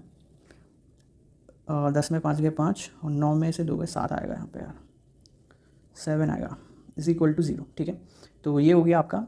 अब ये देखो, अभी इसे और रिड्यूस कर सकते हैं, 5 कॉमन लेके 0 में भेज देंगे तो ये बचेगा 5 5 ज़ा 25, और ये हो जाएगा 5 4 8 ज़ा 5 8 ज़ा 40, ठीक है। B 5 3 15 35, 375 is equal to 0। तो ये बनी हमारी फाइनली एक क्वाड्रेटिक इक्वेशन, ठीक है। अब इसको हमें सॉल्व करना है, तो 3 डिजिट आ गई, और मैंने आपको बताया है 3 डिजिट से 3 डिजिट आ जाएँ तो हमेशा आप मिडिल टर्म स्प्लिटिंग से ना जा करके सीधे क्वाड्रेटिक फार्मूला यूज़ करो। तो क्वाड्रेटिक फार्मूला होता है आपका b बराबर -b plus minus under root में b स्क्वायर -4ac, तो माइनस माइनस प्लस हो जाएगा ये, क्योंकि यहाँ माइनस आ रहा है, तो 4 × a × c जो है हमारा माइनस का है ना, तो माइनस से ये प्लस हो गया अपॉन 2a, तो 2 5 ज़ा 10, ठीक है। ये हो गया हमारा। चलिए b इज इक्वल टू आ गया -48 प्लस माइनस, अब 48 का स्क्वायर करना पड़ेगा हमें, ठीक है। तो थोड़ा जल्दी कर लेते हैं। 48 × 48, तो जो आंसर आएगा आपका आएगा 32304 प्लस अगला है 4 × 5 × 375, तो ये आएगा लगभग 7500 डिवाइड बाय 10। इनको ऐड भी कर लेते हैं, तो ये आएगा 2304 इक्वल्स, तो ये 9804 के बराबर आया कुछ। अब इसका स्क्वायर रूट भी ढूंढना पड़ेगा हमें, तो 9804 का स्क्वायर रूट ढूंढना है हमें, तो कैसे ढूंढेंगे वो हम देख लेते हैं, ठीक है। तो 9804 का स्क्वायर रूट ढूंढते हैं यहाँ पे साइड में, तो पेयर बनाएंगे सबसे पहले, और 9 9 ज़ा, तो 9 9 ज़ा हो जाएगा आपका 81, तो जब इसे सब्ट्रैक्ट करते हैं 8 में से 1 गए 7, और 9 में से 1 गए 17 04, 9 और 9 होते हैं 18, तो अब 18 × 9 ज़ा करेंगे तो ये आएगा लगभग 1701, 9 टाइम्स ही जा रहा है, तो 9 9 करोगे तो ये आ रहा है 1701, ठीक है। तो अब 9 पॉइंट समथिंग 0 समथिंग आएगा, मैं 99 ले लेता हूँ अप्रॉक्स वैल्यू, तो b आ जाएगा आपका -48 प्लस माइनस 99/10। अब b का मैग्नीट्यूड नेगेटिव नहीं हो सकता, तो पॉजिटिव वाला आंसर ठीक होगा हमारा। तो b जो होगा वो होगा आपका 99 - 48 इज इक्वल टू, इसे सॉल्व कर लेते हैं हम, तो अपॉन में 10 भी है, तो 9 में से 8 गए 2, 9 में से 8 गए 1, और 9 में से 4 गए 5, तो ये 5.1 आएगा हमारा। अब इसको मैं 5.1 को क्या करता हूँ ना, अप्रॉक्सीमेटली इसको जो ये आंसर है ना, इसको मैं 5 ही ले लेता हूँ, तो 5 के इक्वल आ रहा है, ये 5.1 लगभग इसी के इक्वल आएगा। तो इसको मैं इसके इक्वल ले लेता हूँ, b जो है मेरा नियरली इक्वल टू 5 ले लेते हैं हम यहाँ पर, ठीक है। तो इसको थोड़ा नीचे करना पड़ेगा नेक्स्ट क्वेश्चन को, ये थोड़ा बड़ा ही हो गया।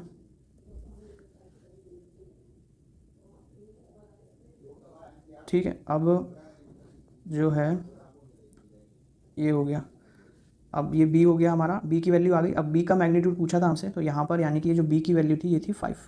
अब b हमारा 5 आ चुका है, तो हम ax और ay कैलकुलेट कर सकते हैं कितना कितना है।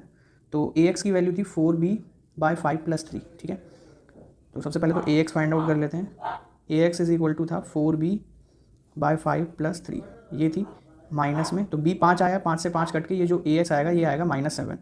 सिमिलरली ay ले लेते हैं हम, ay कितना आएगा, तो ay की वैल्यू हम ऊपर कैलकुलेट कर चुके हैं ऑलरेडी। यहाँ पे ay आया था हमारा 3b/5 + 4, ठीक है। तो ये आ जाएगा माइनस का 3b/5 + 4, तो b की वैल्यू 5 है, 5 से 5 कट के 4 और 3 7, ये भी -7 आ जाएगा आपका, ठीक है। तो ax और ay दोनों की वैल्यू आ चुकी है, और अब हमें एंगल पता करना पड़ेगा कि वो जो वेक्टर है a वेक्टर, उसका एंगल कितना होगा। तो हम tan अल्फा कैलकुलेट करेंगे।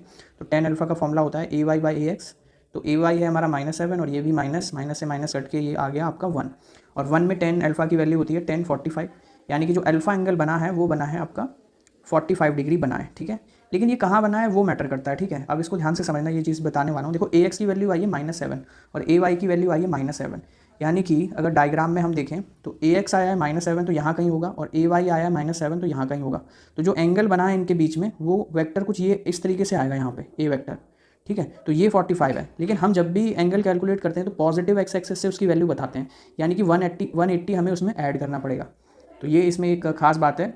जो थीटा एंगल है हमारा यहाँ पर, वो फाइनल जो एंगल आएगा वो आएगा आपका, तो टोटल एंगल हमारा आ जाएगा 45 + 180, ये आ जाएगा हमारा 225 डिग्री, यानी कि वो जो ए वेक्टर रहा होगा वो इस डायरेक्शन में रहा होगा, ठीक है।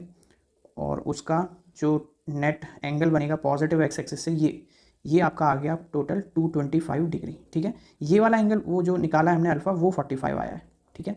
तो हमेशा थर्ड क्वाड्रेंट में बन रहा है, क्योंकि थर्ड क्वाड्रेंट में ही जो होता है ax और ay दोनों निगेटिव आते हैं। जैसे ax और ay कैलकुलेट करें ना, निगेटिव वैल्यू आई है तो वो कहाँ आएंगी, वो थर्ड क्वाड्रेंट में ही दोनों वैल्यूज़ निगेटिव होती हैं, तो वो जो एंगल निकल के आएगा वो भी थर्ड क्वाड्रेंट के लिए निकल के आएगा, ठीक है। और ये फाइनल एंगल होगा, क्योंकि एंगल को हमें पॉजिटिव एक्स एक्सिस से मेजर करना होता है हमेशा, यहाँ से यहाँ देखेंगे हम, ठीक है। तो ये एक अच्छा सवाल था जिसमें कैलकुलेशन काफ़ी थी, बट इस क्वेश्चन से आपको वेक्टर के बारे में थोड़ी समझ क्रिएट हुई होगी कि हमें किस तरीके से क्वेश्चन को सॉल्व करना है, ठीक है। अब आगे चलते हैं। अगला क्वेश्चन ये है, find the magnitude of F1 and F2 if F1 F2 make 30 degree and 45 degree with F3 and magnitude of F3 is 10 Newton, ठीक है। तो कोई पहले तो एक्सेस बना लेते हैं यहाँ पे हम, ये हो गई y एक्सेस और ये हो गई हमारी x एक्सेस, ठीक है। तो अगर सपोज करो कोई वेक्टर है और F1 वेक्टर था कोई, इस तरीके से F1 वेक्टर ले लिया मैंने, और एक F2 वेक्टर था कोई, ये मेरा आ गया F2 वेक्टर, ठीक है। ये दोनों वेक्टर है हमारे, और एक F3 वेक्टर इनका रिजल्टेंट है कोई, और ये इस F1 और F3 वेक्टर से कुछ एंगल भी बना रहे हैं, यानी कि F1 जो है ये वाला एंगल 30 डिग्री है, और F2 जो है ये वाला एंगल ये 45 डिग्री है, ठीक है। तो इस तरीके से ये दोनों वेक्टर हैं, और ये इनका रिजल्टेंट वेक्टर है F3 वेक्टर, ठीक है। और हमसे जो है F3 का मैग्नीट्यूड गिवन है, F3 वेक्टर का वो दे रखा है इन्होंने 10 न्यूटन, और हमें F1 वेक्टर का मैग्नीट्यूड पूछा है हमसे, और F2 वेक्टर का मैग्नीट्यूड पूछा है इन्होंने कितना होगा, ठीक है। तो और एक रिलेशन भी गिवन है यहाँ पर कि F3 जो है वो F1 और F2 का सम के इक्वल है, यानी कि F3 वेक्टर जो है वो इन दोनों के सम के इक्वल है, F1 और F2 वेक्टर के एडिशन के इक्वल है। ये रिलेशन यहाँ पे गिवन है हमें। तो अगर मैं F3 वेक्टर को देखूँ तो जो F3 वेक्टर होगा मेरा, उसको मैं इस तरीके से लिख सकता हूँ, Fxi cap plus Fy cap लिख सकता हूँ, है ना। एक्स एक्सिस में उसका कुछ कंपोनेंट होगा और वाई एक्सिस में उस F3 वेक्टर का कुछ कंपोनेंट होगा, लेकिन ये जो Fx कंपोनेंट होगा वो इन दोनों वेक्टर के x कंपोनेंट के सम के इक्वल होगा, क्योंकि इनका सम F3 रिजल्टेंट के बराबर है। तो हमें Fx और Fy दोनों ही फाइंड आउट करने पड़ेंगे। उसके लिए हमें इसको वेक्टर को क्या करना पड़ेगा, ब्रेक करना पड़ेगा कंपोनेंट्स में। तो ये 30 डिग्री एंगल बना रहा है रिजल्टेंट के साथ F1 वेक्टर, तो इस वाली डायरेक्शन में हम जो वेक्टर लेंगे वो लेंगे F1 cos 30, ठीक है। और इसके जस्ट परपेंडिकुलर डायरेक्शन में हम लेंगे F1 sin 30 डिग्री, ठीक है। इसको मैंने ब्रेक कर दिया। सिमिलरली सेकेंड वाले को ब्रेक करते हैं, तो ये बना रहा है 45 डिग्री F1 के साथ, तो इसी डायरेक्शन में एक वेक्टर हम लेंगे इसके अलॉन्ग, वो लेंगे F2 cos 45 डिग्री, क्योंकि थीटा के अलॉन्ग कॉस वाला होता है कंपोनेंट, और उसके परपेंडिकुलर एक वेक्टर इधर बनेगा जो बनेगा कंपोनेंट F2 साइन 45 डिग्री। ठीक है, कुछ इस तरीके से हमारा ये हमने ब्रेक कर दिया। तो ये जो दो एक्स एक्सिस के अलॉन्ग कंपोनेंट आए हैं वो ये हैं, और जो वाई एक्सिस के अलॉन्ग कंपोनेंट आए हैं वो ये दोनों वेक्टर हैं। तो ये दोनों तो अपोजिट डायरेक्शन में हैं, तो ये दोनों आपस में इनका मैग्नीट्यूड बराबर होना चाहिए। बराबर क्यों? क्योंकि नेट फोर्स जो लग रहा है वो वाई एक्सिस के पास लग रहा है, वाई एक्सिस में लग रहा है। और तो देखो यहाँ से हमें और भी 2-4 चीज़ें पता चल रही हैं। ये वाला एंगल कम है 30 डिग्री। तो और मैंने आपको समझाया था जब वेक्टर की थ्योरी पढ़ाई थी कि सपोज़ ये कोई वेक्टर है, बी वेक्टर है, और ये सपोज़ करो ए वेक्टर है। ठीक है, तो हमेशा इनका जो रिजल्टेंट होता है, अगर एक मैग्नीट्यूड में बड़ा, ये देखो ए वेक्टर लंबा है थोड़ा, बी वेक्टर छोटा है, तो इनका जो रिजल्टेंट आता है वो थोड़ा सा इंक्लाइंड होता है। ए जो बड़ा वेक्टर होगा ना उसकी तरफ झुकाव ज़्यादा होगा उस वेक्टर का, क्योंकि उसकी वैल्यू बड़ी है। ठीक है, तो सिमिलरली यहाँ से मुझे एक चीज़ तो पता चल गया कि जो F1 होगा हमारा उसकी वैल्यू बड़ी होगी। क्यों बड़ी होगी? क्योंकि यहाँ पर क्लियरली दिख रहा है ये 30 डिग्री का एंगल बना रहा है, यानी कि इस रिजल्टेंट F3 वेक्टर का जो झुकाव है वो इसकी तरफ ज़्यादा है, F1 की तरफ। ठीक है, तो इस वाले जो वेक्टर होगा ये वाला, ये मैग्नीट्यूड में बड़ा होगा। ठीक है, और ये वाला वेक्टर मैग्नीट्यूड में छोटा होगा। यहाँ से तो हमें ये डायग्राम देख के ही पता चल गया। ठीक है, और ये जो दो वेक्टर हैं ये आपस में इक्वल होंगे, या इनका जो रिजल्टेंट होगा वो नल वेक्टर आएगा हमेशा। क्यों? क्योंकि ये दोनों अपोजिट डायरेक्शन में, और अपोजिट डायरेक्शन में दोनों वेक्टर के बीच बनेगा एंगल 180 डिग्री। तो जब एंगल 180 डिग्री होता है दोनों वेक्टर के बीच में, तो रिजल्टेंट कितना आता था? a minus B. हम बड़े वेक्टर में से छोटा वेक्टर माइनस कर देते हैं। ठीक है, लेकिन एक्स एक्सिस पर इस वेक्टर का कोई मूवमेंट नहीं है, इस वजह से इन दोनों का ये वाले फोर्स हैं ये क्या होने चाहिए? ये जीरो होने चाहिए। तो अब इसको कैसे सॉल्व करेंगे वो हम देखते हैं यहाँ पर। तो सबसे पहले हम Fx वाला कैलकुलेट करते हैं। तो Fx वाला कितना आना चाहिए आपका? बड़े में से छोटा माइनस कर देंगे। तो हमें मैग्नीट्यूड तो पता नहीं है अभी, लेकिन एंगल देख के ये पता चल रहा है कि ये 45 डिग्री है, ये 30 डिग्री, तो 45 डिग्री वाली वैल्यू बड़ी होगी, है ना, 30 डिग्री से, क्योंकि साइन 0 डिग्री से 90 डिग्री की तरफ बढ़ता हुआ जाता है।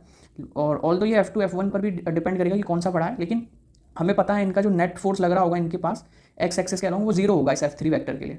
तो मैं इसको ऐसे लिख देता हूँ,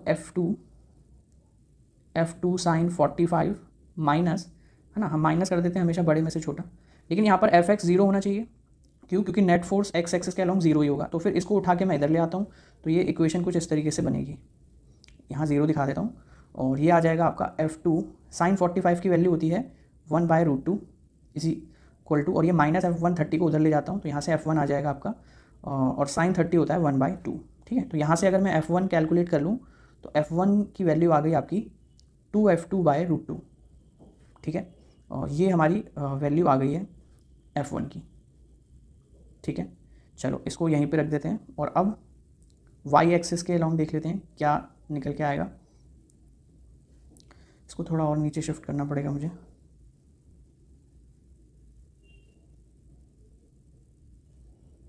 चलिए ठीक है, अब Fy कैलकुलेट कर लेते हैं। तो Fy कितना आना चाहिए?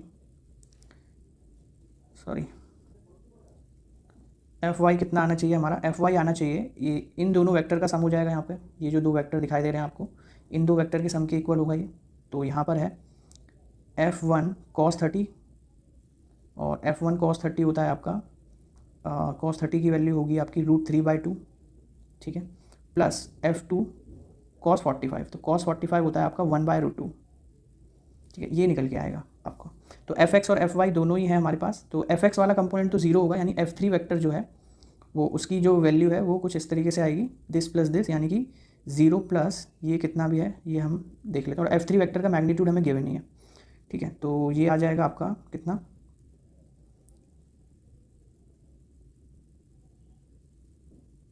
F1√3/2 plus F2/√2। ठीक है, और F3 का मैग्नीट्यूड गिवन है हमें 10 न्यूटन, यहाँ पर हम 10 लिख सकते हैं।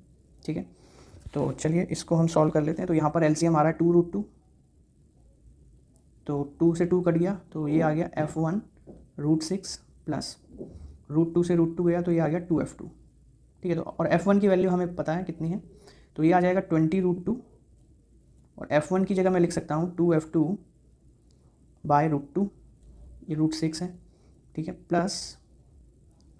प्लस 2F2, बस इसे थोड़ा सा कैलकुलेट करना है हमें। तो ये हो जाएगा आपका 20√2 2F2, और ये √6 को मैं लिख सकता हूँ √2 इंटू ये तो √3 ही आ जाएगा, प्लस 2F2। ठीक है, तो 2 कॉमन लेके इधर डिवाइड में भेज देते हैं, तो ये हो जाएगा 10√2 is equal to F2 common आ रहा है, और ये बचेगा 1 प्लस √3। तो यहाँ से F2 निकल के आ गया मेरा 10√2/1 प्लस √3। तो ये F2 की वैल्यू आ गई है, और F2 की वैल्यू आ गई है तो इसमें पुट कर देते हैं F2 की वैल्यू, तो यहाँ से F1 भी कैलकुलेट होके आ जाएगा हमारा। तो F1 कैलकुलेट करने के लिए क्या कर देते हैं, 2 इंटू F2 कितना आया है, 10√2 अपॉन 1 प्लस √3 इंटू √2। तो √2 से √2 तो कट ही गया, तो F1 वेक्टर की वैल्यू आ गई 20 अपॉन 1 प्लस √3। ठीक है, तो ये मेरा F1 आ गया। तो यानी कि ये दोनों F1 और F2 वेक्टर के मैग्नीट्यूड हैं।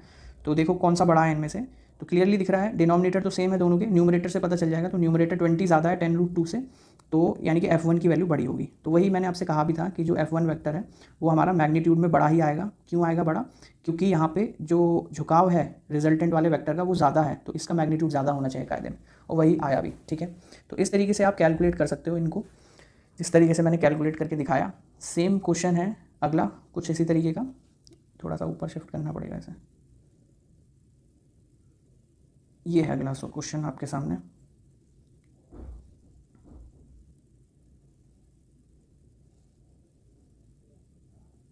आइए इस क्वेश्चन को देखते हैं। If two vectors A vector B vector makes angle 30 degree and 45 degree with their resultant. ठीक है, तो दो वेक्टर हैं, ए वेक्टर है एक बी वेक्टर है, और ये जो है एक सपोज करो कोई ए वेक्टर बना लेते हैं और एक हो गया ये बी वेक्टर। ठीक है, ये इनका कोई रिजल्टेंट भी होगा, तो ये रिजल्टेंट वेक्टर हो गया हमारा, ये हो गया मेरा आर वेक्टर। अब ये दोनों जो है एंगल बना रहे हैं, ए वाला बना रहा है 30 डिग्री रिजल्टेंट के साथ और बी वाला बना रहा है 45 डिग्री रिजल्टेंट के साथ। ठीक है, and B vector has magnitude equal to 10, और बी वेक्टर का मैग्नीट्यूड गिवन है हमें, यानी इसकी वैल्यू है 10। Then find the magnitude of a का मैग्नीट्यूड हमसे इन्होंने पूछा है। तो हम वही करते हैं जो करते आ रहे हैं। सबसे पहले तो एक्सिस ड्रॉ कर लेते हैं। ठीक है, क्योंकि बिना एक्सिस के हम कंपोनेंट में ब्रेक नहीं कर पाएंगे। तो चलिए इसको हमने ऐसे एक्सिस में ब्रेक कर लिया। तो अब सबसे पहले तो इसके अलॉन्ग जो वेक्टर आएगा, सबसे पहले वाला बी वाले का देख रहे हैं, तो ये वाला निकल के आएगा 10 cos 45। ठीक है, और इधर साइड निकल के आएगा परपेंडिकुलर डायरेक्शन में 10 sin 45। ठीक है, कोई दिक्कत नहीं होनी चाहिए इसमें। सिमिलरली इस वाले को भी ब्रेक करेंगे, तो इनका ए वेक्टर का जो है इस रिजल्टेंट वाले की तरफ ये निकल के आएगा कंपोनेंट 30 cos, सॉरी ए का मैग्नीट्यूड हम ए ले लेते हैं फिलहाल, तो इसको मैं लिख सकता हूँ ए cos 30 डिग्री, और इसी के परपेंडिकुलर डायरेक्शन में एक वेक्टर और आएगा जिसका हम नाम रखेंगे ए sin 30 डिग्री। ठीक है, परपेंडिकुलर कंपोनेंट हो गया ये।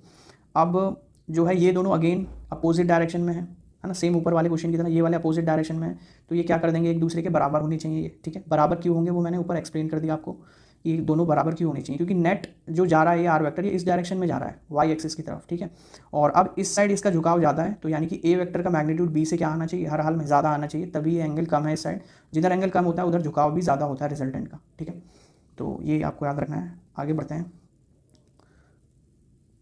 और अब यहाँ पे एक काम करते हैं, इसको ऐसे डिवाइड कर रहा हूँ मैं। अब ये वाले दोनों वेक्टर तो आपस में बराबर होनी चाहिए, तो मैं इनको बराबर ही रख देता हूँ डायरेक्ट, है ना, कंपोनेंट में नहीं कर रहे बार बार।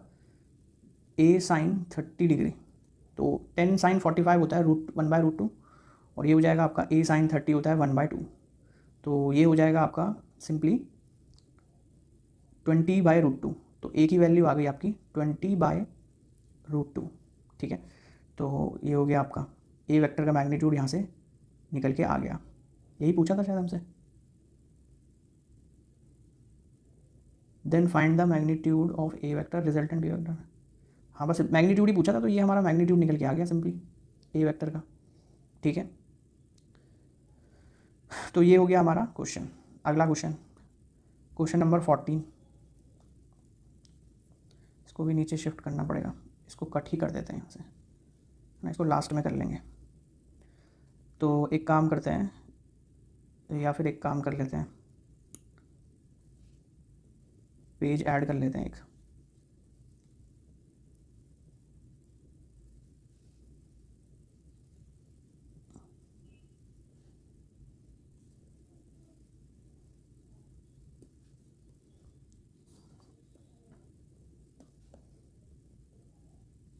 ठीक है, चलिए। तो ये भी सवाल कुछ उसी तरीके का दिखाई दे रहा है। यहाँ पर भी ए और बी दो वेक्टर दे रखे हैं, तो सपोज करो पहले एक्सिस बना लेते हैं ना, थोड़ा सही रहता है एक्सिस पे। ये वाई एक्सिस, तो एक ए वेक्टर है, सपोज ये ए वेक्टर हो गया मेरा, और ये है बी वेक्टर। ठीक है, ये बी वेक्टर हो गया। Have angle between them equal to 60 degree, तो इनके बीच में जो एंगल है ये टोटल ये है 60 डिग्री। ठीक है, ये टोटल कितना है, ये 60 डिग्री का एंगल है। एंड देयर रिजल्टेंट मैंने angle 45 degree with A vector. अच्छा, ए वेक्टर के साथ ये बना रहा है 45 डिग्री। तो जब ये पूरा 60 है तो ये कितना बचा, फिर ये 15 डिग्री बचा, यानी कि बी वेक्टर के साथ ये 15 डिग्री बना रहा होगा। ठीक है, अगला है ए vector have magnitude equal to 10। तो ए वेक्टर का मैग्नीट्यूड भी गिवन है हमें 10 यहाँ पर। फाइंड मैग्नीट्यूड ऑफ बी, इसका मैग्नीट्यूड हमें फाइंड आउट करना है। तो अभी के लिए बी ले लेते हैं इसका मैग्नीट्यूड। तो वही करेंगे सिंपल जो पिछले क्वेश्चन में करा, काफ़ी आसान है ये भी। तो अब कंपोनेंट में ब्रेक करते हैं। तो जो एंगल के अलॉन्ग कंपोनेंट बनेगा वो हमेशा कॉस वाला होगा। तो ये मैं निकाल रहा हूँ पहला, ये बनेगा 10 cos 45। ठीक है, और जो परपेंडिकुलर डायरेक्शन में बनेगा वो बनेगा 10 sin 45। कोई दिक्कत इसमें, कोई दिक्कत नहीं। ठीक है, अब दूसरे पेन से मैं दूसरा वाला वेक्टर दिखाता हूँ बी वाले का। तो इस वाले एंगल के अलॉन्ग जो वेक्टर बनेगा, ये वाला वेक्टर, ये बनेगा आपका कितना, बी cos 15 डिग्री। और इस परपेंडिकुलर डायरेक्शन में बनेगा बी sin 15 डिग्री। ठीक है, तो अगेन वही चीज़ कि ये दोनों वेक्टर अपोजिट डायरेक्शन में हैं, तो ये दोनों आपस में इक्वल होंगे। ठीक है, और ये दोनों ऐड हो जाएंगे। तो हमारा तो इससे ही आ जाएगा बी का मैग्नीट्यूड। इन दोनों को बस बराबर रख देते हैं हम। तो रखो, जब अगर हम इसे बराबर रखेंगे तो यहाँ से आएगा B sin 15 degree is equal to 10 sin 45 degree. तो देखो 10 sin 45 डिग्री की तो वैल्यू पता होती है हमें 1/√2, लेकिन हमें जो है sin 15 डिग्री की वैल्यू नहीं पता है। तो हमें ना थोड़ा सा रफली कैलकुलेट करना पड़ेगा इसको, क्योंकि 15 डिग्री एक ऐसा एंगल आ गया है जो हमें नोन नहीं होता। तो अब हम यहाँ पर क्या करते हैं, तो sin 15 डिग्री की वैल्यू कैसे कैलकुलेट करें, मैं यहाँ दिखा रहा हूँ आपको। तो हम एक चीज़ जानते हैं, क्या जानते हो कि अगर cos 2 थीटा लिखा हुआ है, cos 2 थीटा, तो इसका एक फॉर्मूला होता है 1 - 2 sin स्क्वायर थीटा। ठीक है, तो अगर यहाँ से हम वैल्यू निकालें sin स्क्वायर की, तो ये बनेगा, साइन को इधर ले आते हैं, cos को उधर ले जाते हैं, तो ये बनेगा 2 sin square theta, 2 sin square theta. ठीक है, 2 sin square theta is equal to, cos को उधर ले जाते हैं तो -1 - cos 2 थीटा। ठीक है, तो sin स्क्वायर की वैल्यू आ जाएगी यहाँ से, sin square theta is equal to हो जाएगा आपका 1 - cos 2 थीटा बाय 2। और अंडर रूट भी स्क्वायर रूट यहाँ से हटा दूँ अगर मैं साइन पे से, तो अंडर रूट चला जाएगा इधर। ठीक है, तो साइन थीटा की वैल्यू ये आ गई। अब अगर मैं साइन थीटा की जगह साइन 15 डिग्री पुट करता हूँ यहाँ पे, ठीक है, तो ये फॉर्मूला जो बनेगा ये आएगा आपका 1 - cos, अच्छा 15 यहाँ थीटा की जगह 15 करूँगा तो 15 2 जाए, ये cos 30 हो जाएगा अपॉन 2। और cos 30 मुझे पता है कितना होता है। ठीक है, तो यहाँ से मैं साइन 15 डिग्री अब इजीली कैलकुलेट कर सकता हूँ। तो 1 - cos 30 होता है आपका √3/2 अपॉन 2। ठीक है, तो 2 2 4 हो जाएगा ये नीचे। तो साइन 15 डिग्री जो बनेगा आपका वो बनेगा अंडर रूट में एलसीएम ले लेंगे ऊपर, तो आ जाएगा 2 - √3, और ये 2 नीचे जाके 4 हो जाएगा, और 4 रूट में से बाहर आके 2 बन जाएगा। तो यानी साइन 15 डिग्री की वैल्यू ये आई। अब मैं ये पुट यहाँ कर सकता हूँ। ठीक है, तो यानी कि यहाँ मैं पुट कर सकता हूँ अंडर रूट में 2 - √3/2। अब ये कैलकुलेट कर लेते हैं, और साथ में बी भी है, तो यहाँ से बी निकाल लेते हैं अब, क्योंकि हमें बी ही कैलकुलेट करना था। तो ये हो जाएगा 20, और ये अपॉन में चला जाएगा, तो 20/√2, और अपॉन में ये रहेगा कुछ इस तरीके से। ठीक है, तो ये फाइनल आंसर होगा हमारा। बी का मैग्नीट्यूड कुछ इतना आ रहा होगा। ठीक है, 20 हो गया, नीचे ये चला गया, तो ये हमारा फाइनल आंसर हो गया। ठीक है, अब उस क्वेश्चन को भी पेस्ट कर लेते हैं।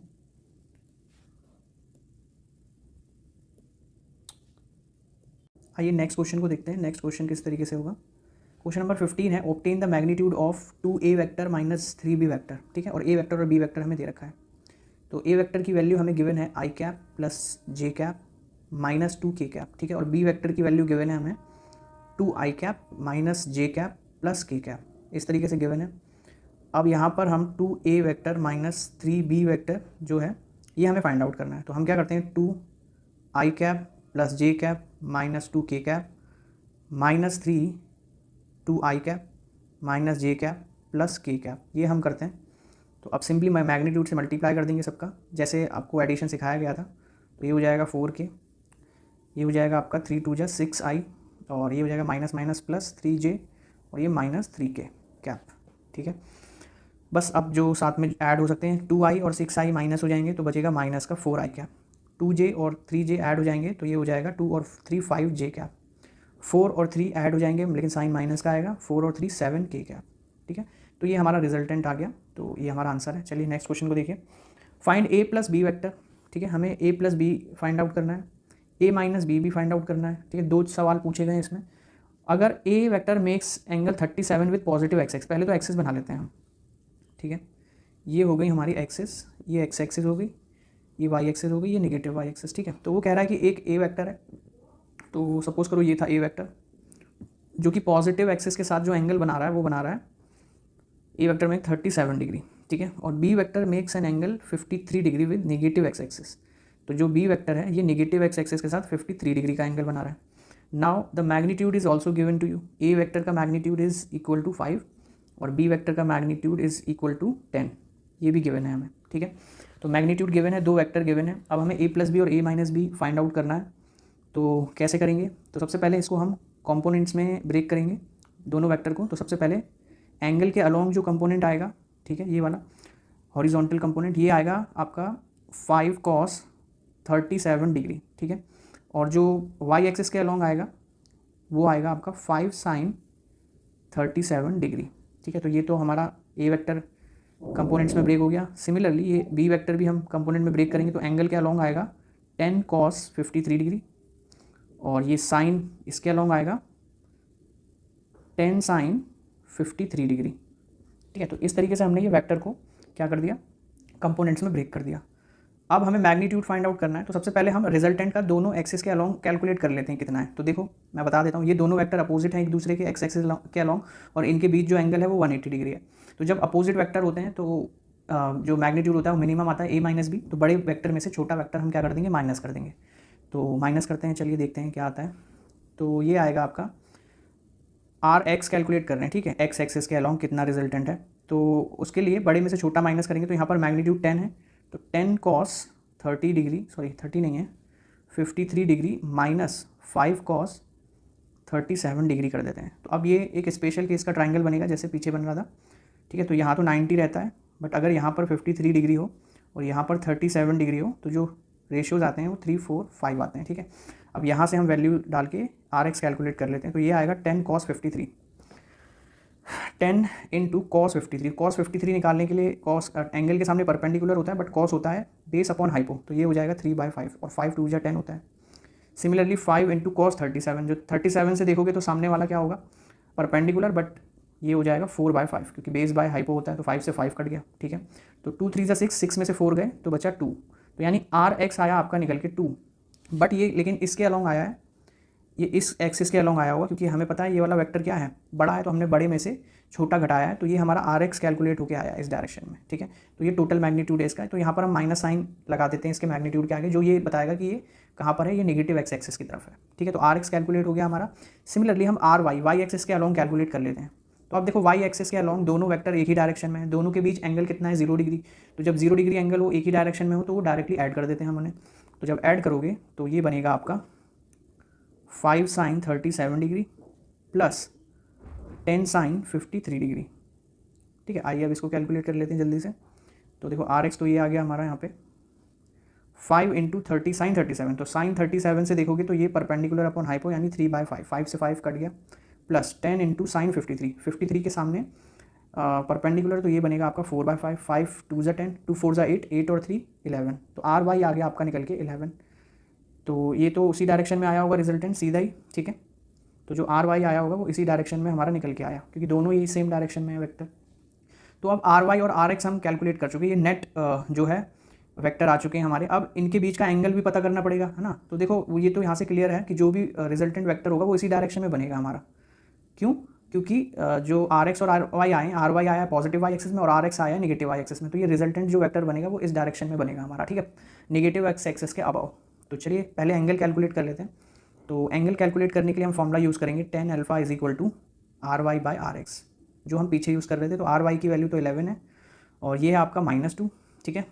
तो ये आ जाएगा आपका alpha is equal to tan inverse, 10 का माइनस पॉजिटिव हो जाता है तो tan इनवर्स 11/2 आंसर आ जाएगा, ठीक है।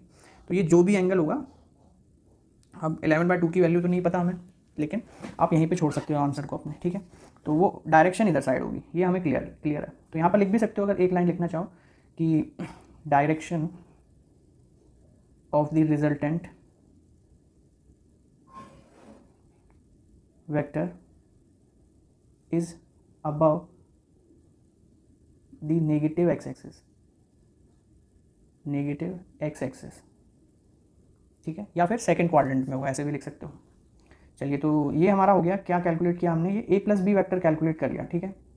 ये जो हमने कैलकुलेट किया है यहाँ पे, अच्छा अरे ये तो हमने डायरेक्ट a प्लस बी तो अभी आया ही नहीं कहीं, तो चलिए आर एक्स आर वाई आ गए ना। अब हमें निकालना था यहाँ पे a प्लस बी है हमारा मेन नेम, तो चलो एंगल भी हमने फाइंड कर लिया। चलो a प्लस बी वैक्टर का जो मैग्नीट्यूड होता है उसका फॉर्मूला क्या होता था, दोनों वेक्टर के रिजल्टेंट का स्क्वायर कर देंगे। यहाँ पर आर एक्स जो आया ना, यानी कि आर एक्स का स्क्वायर प्लस आर वाई का स्क्वायर, तो आर एक्स मेरा -2 है तो -2 का स्क्वायर 4 होता है, और 11 का स्क्वायर होता है 121, तो -2 का स्क्वायर करोगे तो वो माइनस माइनस प्लस हो जाए, +4 आएगा, तो ये बनेगा 125, और 125 को हम लिख सकते हैं 25 × 5 अंडर रूट में, ठीक है।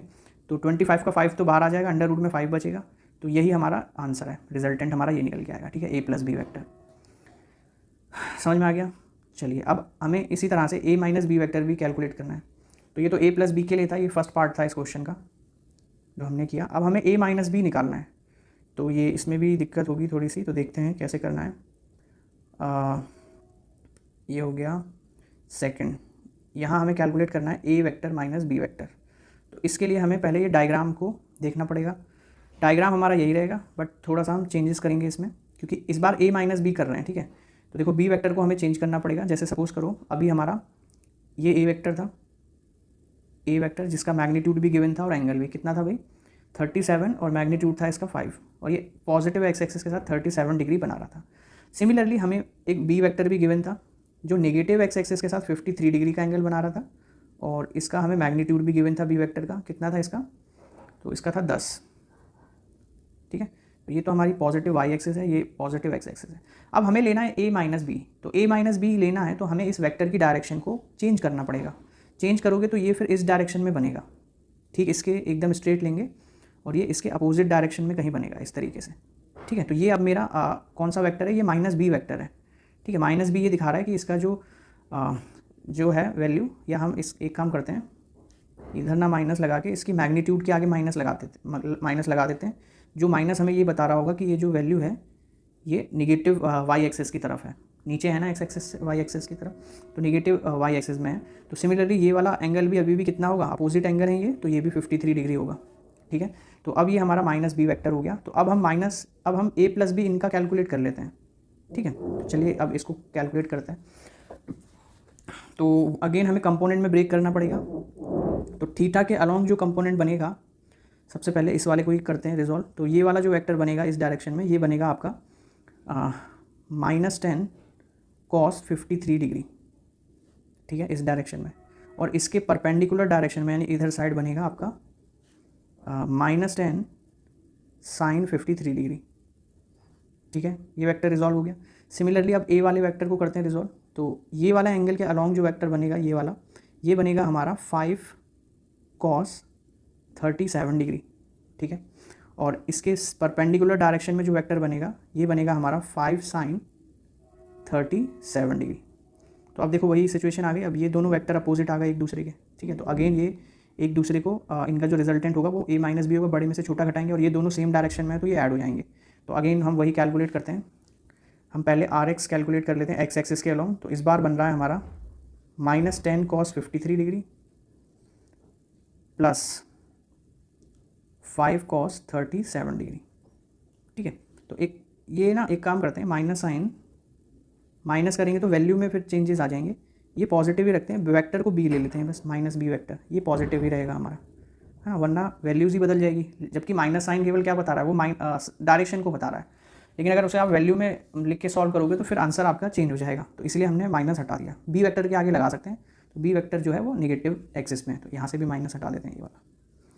चलिए, अब 10 × cos 53, तो वही ट्राइंगल बनेगा, इसको कॉपी कर लेते हैं।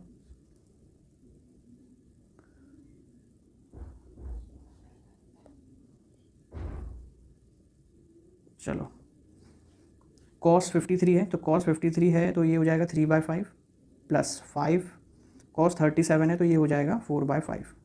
5 से 5 कट गया, 5 2 जा 10, 3 2 जा 6, 6 और 4 होता है आपका 10। तो RX आ गया आपका 10 यहाँ पर, ठीक है। तो तो आर एक्स हमारा 10 आ गया, ठीक है, कोई दिक्कत वाली बात नहीं। आर वाई निकाल लेते हैं। आर वाई कितना आएगा, तो अगेन बड़े में से छोटा माइनस करेंगे, तो 10 साइन 53 माइनस 5 साइन 37, इसको देख लेते हैं। तो ये आएगा आपका 10 इंटू साइन 53, तो 4/5 बनेगा, ये बनेगा 5 इंटू साइन 37, तो ये बनेगा 3/5 से 5 गया, 5 2 जा 10, 4 2 जा 8, 8 में से 3 गए, तो ये बना 5, ठीक है। तो आर वाई आ गया आपका 5, आर वाई 5 आ गया।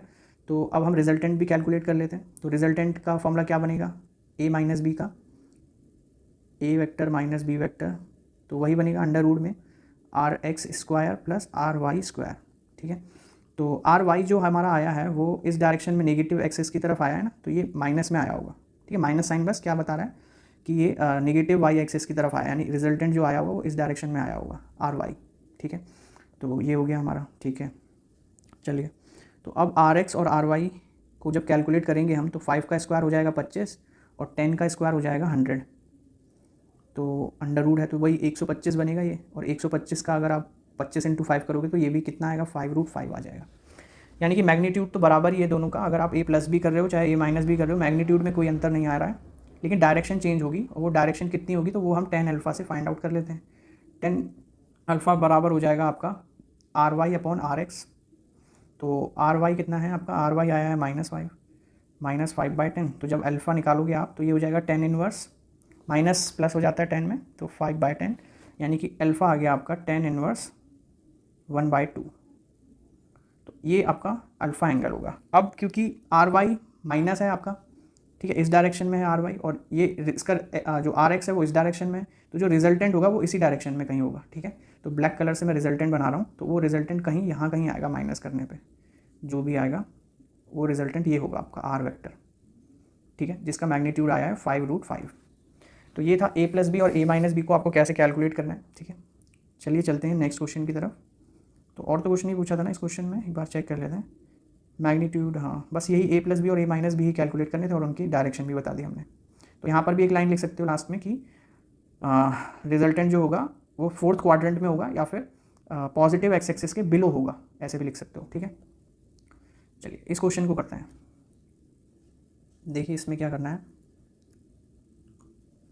यहाँ बोला जा रहा है if the vector P vector this and Q vector this, दो वेक्टर दे रखे हैं आपको, पी वेक्टर दे रखा है ए आई कैप प्लस ए जे कैप प्लस 3k कैप, और क्यू वेक्टर दे रखा है आपको ए आई कैप -2 जे कैप माइनस के कैप, और ये दोनों एक दूसरे से परपेंडिकुलर हैं। फाइंड दी वैल्यू ऑफ ए की वैल्यू हमें निकालनी है, और दोनों परपेंडिकुलर हैं एक दूसरे के। तो मैंने आपको एक चीज़ बताई थी जब वेक्टर की थियोरी पढ़ा रहा था आपको, तो ए वेक्टर और बी वेक्टर अगर परपेंडिकुलर होते थे एक दूसरे के, तो इनका जो अगर डॉट प्रोडक्ट ले लें हम, यानी कि अगर ए डॉट बी मैं लूँ तो वो आता था ए बी कॉस 90, और कॉस 90 जीरो होता है, तो ये पूरी टर्म जीरो हो जाएगी।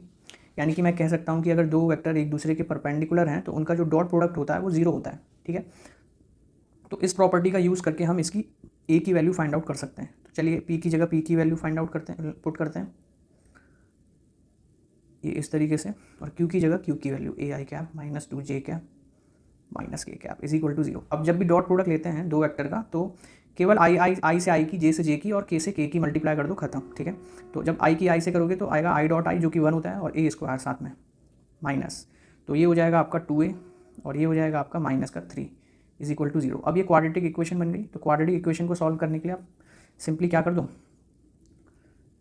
मिडिल टर्म स्प्लिटिंग, तो मल्टीप्लाई अप्लाई करने पे 3 आए और प्लस या माइनस करने पे 2 आए, तो 2 1 2 कर सकते हो, तो -2 + 1 a लिख सकते हो इसे, -3 इज इक्वल टू 0। तो यहाँ से a आ जाएगा आपका a स्क्वायर -2a, और 3 1 3 होगा ना, सॉरी 3 -1 लिख देते हैं इसे, तो ये हो जाएगा आपका 3a + a -3 is equal to 0। तो a कॉमन ले लेते हैं यहाँ से, ये बचेगा a -3, और यहाँ से हम +1 कॉमन ले लेते हैं, तो बचेगा a -3 इज इक्वल टू 0। अब ज़रा देखो a की दो वैल्यू आई, पहली वैल्यू a की आएगी a इज इक्वल टू -1, और दूसरी वैल्यू आएगी a की a इज इक्वल टू +3। अब तो यहाँ पे a की ये दो वैल्यू आ गई आपके आंसर में, ठीक है। चलिए नेक्स्ट क्वेश्चन देखिए। नेक्स्ट में बोला जा रहा है find the component of this, ये कोई वेक्टर रहा होगा अलॉन्ग दिस, ठीक है। तो सपोज करो मैं इसको ए वेक्टर से डिनोट कर रहा हूँ, ये कोई ए वेक्टर है 3i cap plus 4j cap, और ये कोई दूसरा वेक्टर है बी वेक्टर जिसकी वैल्यू है ai cap plus j cap.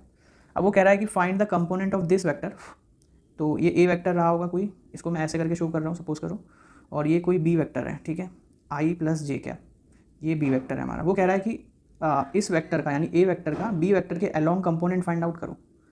Component find out करना है हमें, तो कंपोनेंट कैसे फाइंड आउट करेंगे, तो उसके लिए हम जो है प्रोजेक्शन वाला रूल अपनाते हैं। प्रोजेक्शन वाले के लिए क्या फॉर्मूला होता है, हमारे पास एक फॉर्मूला है कि अगर हमें ए के अलोंग दूसरे ए का प्रोजेक्शन बी के अलोंग निकालना हो तो कैसे हम फाइंड आउट करेंगे।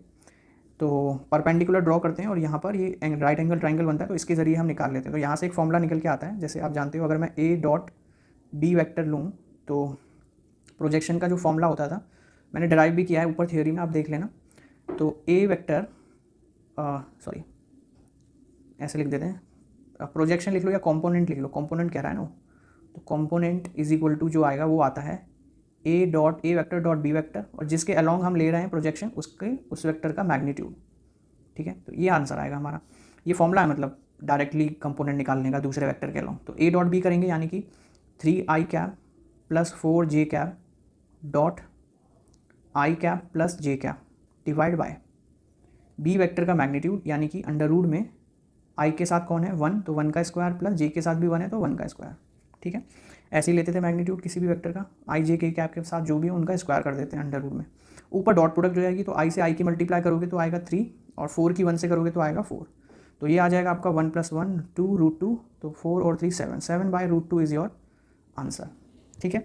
अब कॉम्पोनेंट भी कोई ना कोई वेक्टर है, तो वेक्टर है तो इसकी डायरेक्शन भी होगी, ठीक है। कंपोनेंट कोई वेक्टर होगा तो इसको मैं दिखा देता हूँ बी कैप से, ठीक है। तो इसकी जो डायरेक्शन होगी वो बी कैप के अलॉन्ग होगी, यानी यूनिट वेक्टर बना दिया मैंने, बी वेक्टर के अलॉन्ग इसकी डायरेक्शन होगी, ठीक है। अगला find the angle between this and this, तो दो वेक्टर दे रखे हैं हमें, एक ए वेक्टर दे रखा है this is equal to 3i cap plus 4j cap, और second vector is given to you b vector is equal to 12i cap plus 5j cap, ठीक है। अब हमें एंगल निकालना है, तो दो वेक्टर के बीच एंगल कैसे निकालते थे हम, तो a dot B is equal to होता था ए बी कॉस थीटा, ठीक है, ऐसे निकालते थे। तो ये जो थीटा एंगल है ना, ये दोनों के बीच का ही एंगल होता है ये कॉस थीटा। तो अगर मैं यहाँ से कॉस थीटा निकाल लूँ तो उसका फॉर्मूला बनेगा a vector dot B vector upon में ए बी, ए का मैग्नीट्यूड बी का मैग्नीट्यूड, तो वो सब कुछ दे ही रखा है हमें। तो हम सीधे कॉस थीटा वाला फॉर्मूला लगाते हैं, cos theta is equal to a dot b यानी कि 3i cap plus 4j cap dot 12i cap plus 5j cap divide by a का मैग्नीट्यूड इंटू बी का मैग्नीट्यूड। तो ए का मैग्नीट्यूड कितना है हमारा 3 का स्क्वायर प्लस 4 का स्क्वायर इंटू अंडर रूट में यहाँ पे आ जाएगा 12 का स्क्वायर प्लस 5 का स्क्वायर, ठीक है। ये दोनों के मैग्नीट्यूड आ गए हमारे, और ऊपर हो जाएगी मल्टीप्लाई सीधे, तो मल्टीप्लाई होकर आई की आई से करोगे तो 12 3 36 प्लस 20, ये हो जाएगा आपका 16 और 9 25, 25 का स्क्वायर रूट होता है 5, ये हो जाएगा 144, 144 और ये 25, तो ये हो जाएगा 169, यानी यहाँ से आएगा 13, तो ये हो गया आपका कितना 6, 3 और 2 5 56, तो ये हो गया आपका 5 × 13, ठीक है। तो 13 पंजे 65, तो ये हो गया 56/65, ये कुछ इस तरीके से आया। तो यहाँ से आ जाएगा आपका जो एंगल है, इसको थोड़ा सा नीचे शिफ्ट करते हैं, यहाँ से आपका एंगल निकल के आ जाएगा, कॉस थीटा था ना ये, तो थीटा एंगल आ जाएगा आपका कॉस इनवर्स 56/65। अब ये जितना भी होता होगा यही हमारा एंगल है दो वेक्टर के बीच का, ठीक है। तो this is the final answer. Now move to the next question. For what value of m the vector A vector this is perpendicular to this vector, m की किस वैल्यू के लिए ये वेक्टर इसके परपेंडिकुलर है, तो वही हम यूज़ करेंगे। इन दोनों का डॉट प्रोडक्ट कितना आना चाहिए, 0 के बराबर आना चाहिए, तो A dot B is equal to 0, ठीक है। ये ए पार्ट कर रहे हैं, हमने फर्स्ट पार्ट कर रहे हैं इसका सवाल का। तो दोनों वेक्टर कितना है, एक है 2i cap 3j cap minus 6k cap dot, ये हो जाएगा 3i cap minus mj cap plus 6k cap is equal to 0, ठीक है। चलिए डॉट कैसे लेते हैं, i से i की मल्टीप्लाई 3 2 6 प्लस माइनस आ जाएगा माइनस 3m और 6 6 36 इज इक्वल टू 0, ठीक है। तो ये m निकाल लेते हैं यहाँ से, तो 3m आ जाएगा आपका माइनस का 30 और m आ जाएगा आपका माइनस का 10, तो ये आपका पहला आंसर बना, ठीक है। सेकंड इधर कैलकुलेट कर लेते हैं।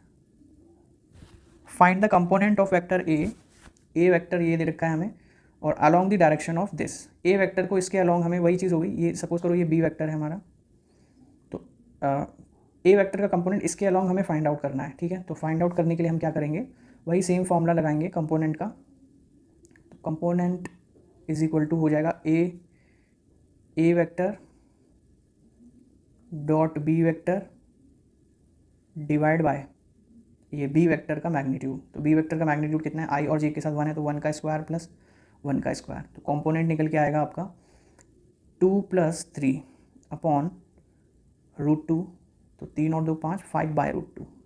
तो ये कंपोनेंट होगा, किसके अलॉन्ग होगा, ये बी कैप के। तो बी कैप डायरेक्शन को शो कर देते हैं यहाँ पर, क्योंकि वो कंपोनेंट भी जो होता है वो वेक्टर ही होता है एक, ठीक है। Next question is given to you, the velocity of the particle is given by this. तो वेलोसिटी किसी पार्टिकल की आई जे के कैप की फॉर्म में दे रखी है यहाँ पर। Find the vector component of its velocity parallel to the line this, और एक लाइन वेक्टर भी दे रखा है हमें साथ में, ठीक है, लाइन वाला वेक्टर है ये। तो इसके क्या करना है हमें, फाइंड द वेक्टर कंपोनेंट, इसके अलॉन्ग कंपोनेंट हमें फाइंड आउट करना है। तो कंपोनेंट फाइंड आउट करने के लिए हम अगेन वही फॉर्मूला यूज़ करेंगे जो करते आ रहे हैं।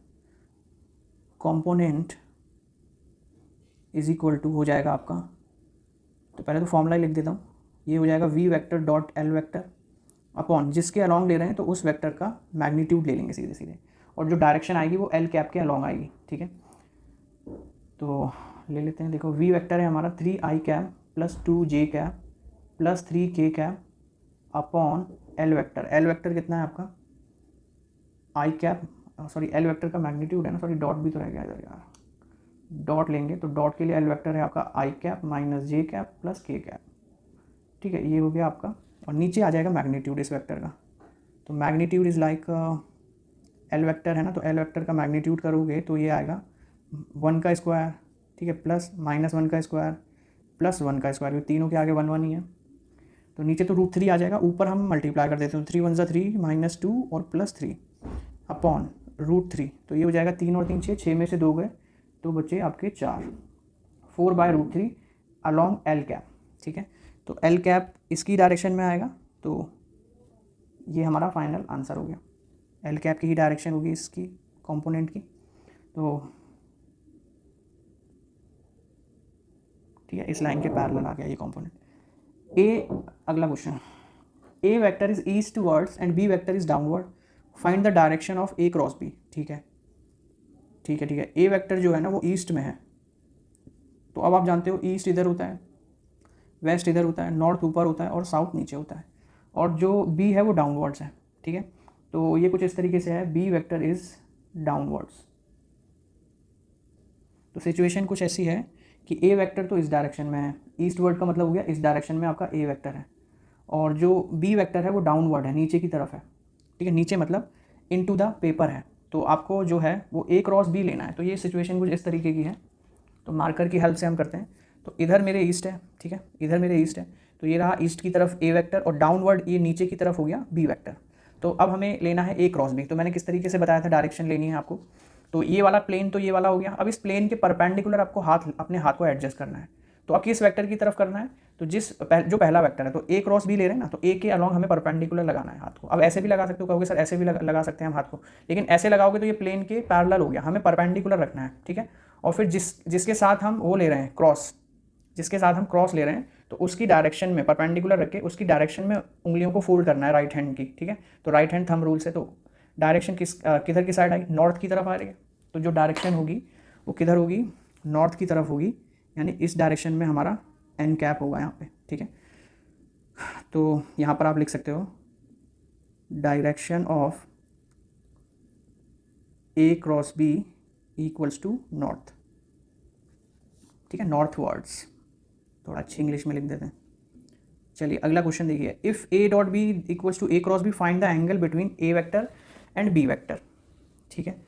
तो ए डॉट बी जो है वो ए क्रॉस बी के बराबर है, तो एंगल बताना है हमें ए और बी के बीच। तो दोनों के फॉर्मूले लगा देते हैं। तो ए डॉट बी का फॉर्मूला होता है आपका ए बी कॉस थीटा, और ए क्रॉस बी का फॉर्मूला होता है ए बी साइन थीटा, ठीक है। तो ए बी से ए बी तो कट गए, मैग्नीट्यूड से मैग्नीट्यूड कैंसिल आउट हो गए, कॉस थीटा बराबर आ गया साइन थीटा, और बच्चा जानता है कॉस और साइन किस वैल्यू पे बराबर होते हैं, तो वो है 45 डिग्री, ठीक है। तो ऐसे भी देख सकते हो डायरेक्ट, और या फिर अगर आप सिस्टम से निकालो तो कॉस को अपॉन में ले जाओ साइन के, तो ये हो जाएगा sine theta upon cos theta, और इधर बचेगा 1, तो साइन थीटा होता है बाय कॉस थीटा होता है टेन थीटा, और 1 की वैल्यू होती है टेन थीटा में 1045 डिग्री। तो आप कंपेयर करोगे तो भी कितना आएगा एंगल, 45 डिग्री ही आएगा। तो ये सेकंड मेथड हो गया, और ये डायरेक्टली आप जानते हो कॉस साइन के बराबर कब होता है, 45 डिग्री पे। Now move to the next question. यहाँ पे बोला जा रहा है ए क्रॉस बी लेना है हमें, ठीक है, और दोनों वेक्टर दे रखे हैं। तो मैंने आपको बताया है ए क्रॉस बी हमें कैसे लेना है। जब भी आपसे ए क्रॉस बी पूछा जाए तो आपको इस तरीके से डिटर्मिनेंट बना लेने हैं, ए आई जे के, ठीक है। आपको डिटर्मिनेंट बना के सॉल्व करना है। देखो तो अब आई जे के नीचे ये जो वैल्यूज़ आ रही हैं इनको लिखना है आपको, आई कैप माइनस 2 जे कैप प्लस, या इनके जो मैग्नीट्यूड है ना इनको लिखो सिर्फ, जो इनका मैग्नीट्यूड है, आई का मैग्नीट्यूड कितना है 1 है, और इसका -2 है, और इसका है 4। सिमिलरली बी का कितना है 2 है, और इसका है -1 है, और इसका है +2, ठीक है। तो ये हमने लिख लिया इस तरीके से। अब डायरेक्टली हमें ए क्रॉस बी निकालना है, तो हम क्या करेंगे, आई के कॉलम को छुपाएंगे और इसको छुपाएंगे, बाकी जो बचे इनकी क्रॉस मल्टीप्लाई करेंगे आपस में माइनस सिंबल के साथ। तो ये जो निकल के आएगा, ये निकल के आएगा आपका आई कैप ब्रैकेट में इन दोनों की मल्टीप्लाई हो जाएगी तो -4, ठीक है, -4, और ये हो जाएगा आपका माइनस का माइनस प्लस हो जाएगा, 4 1 4, ठीक है। फिर माइनस जे कैप, फिर जे वाले कॉलम और रो को छुपा लेंगे, तो इन दोनों की आपस में मल्टीप्लाई और इन दोनों की आपस में मल्टीप्लाई साइन के साथ, ठीक है। तो ये हो जाएगा आपका 1 2 जा 2 माइनस का 4 2 जा 8, ठीक है, प्लस लगाएंगे यहाँ पे। फिर आएगा आपका के कैप, तो के कैप वाले रो और कॉलम को छुपा लेंगे, इसको और इसको छुपा लेंगे, फिर इन दोनों की मल्टीप्लाई इन दोनों की मल्टीप्लाई, ठीक है, माइनस सिंबल के साथ में। तो 1 1 जा 1 माइनस का, और ये हो जाएगा आपका कितना, माइनस माइनस प्लस 2 2 जा 4। तो अब इन्हें कैलकुलेट कर लो, तो ये तो कट गए प्लस माइनस के, ठीक है।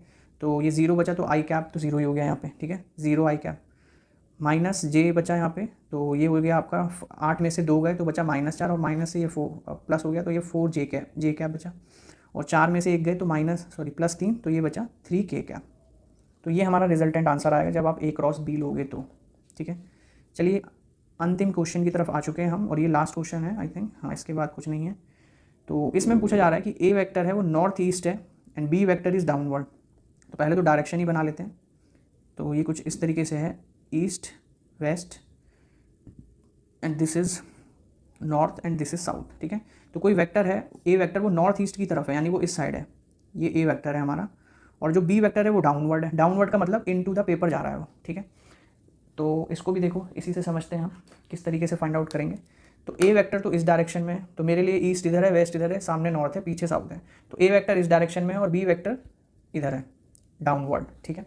तो ये इस डायरेक्शन में है, इधर हो गया ना नॉर्थ ईस्ट या ईस्ट नॉर्थ, एक ही बात है, इधर साइड है। तो अब हमें क्रॉस लेना है ए क्रॉस बी। तो ये वाले प्लेन में दोनों, तो प्लेन के परपेंडिकुलर हम हाथ को रखेंगे। तो जब आप हाथ को रखोगे तो देखो अंगूठा इस डायरेक्शन में आ रहा है और उंगलियां फोल्ड करोगे उस डायरेक्शन में जिसके साथ हम क्रॉस ले रहे हैं। तो ए वेक्टर के परपेंडिकुलर तो मैंने हाथ रख दिया प्लेन के, और उंगलियां फोल्ड कर रहा हूँ दूसरे वेक्टर की तरफ जा रही हैं, तो ए क्रॉस बी हो रहा है। तो अंगूठा इस डायरेक्शन में आ रहा है कहीं, तो जो डायरेक्शन होगी वेक्टर की एन कैप की वो इधर आएगी आपकी एन कैप। तो ये कौन सी डायरेक्शन है, तो यहाँ हम लिख देते हैं the direction of A vector cross B vector is equal to north west, ठीक है, नॉर्थ वेस्ट की तरफ ये कोई हमारा जा रहा होगा वेक्टर। तो ये थे सारे क्वेश्चंस जिसकी हेल्प से आप वेक्टर्स के साथ खेलना सीख चुके हो। तो इस पर मैं चाह रहा था कि कुछ क्वेश्चंस आपको करा दूं।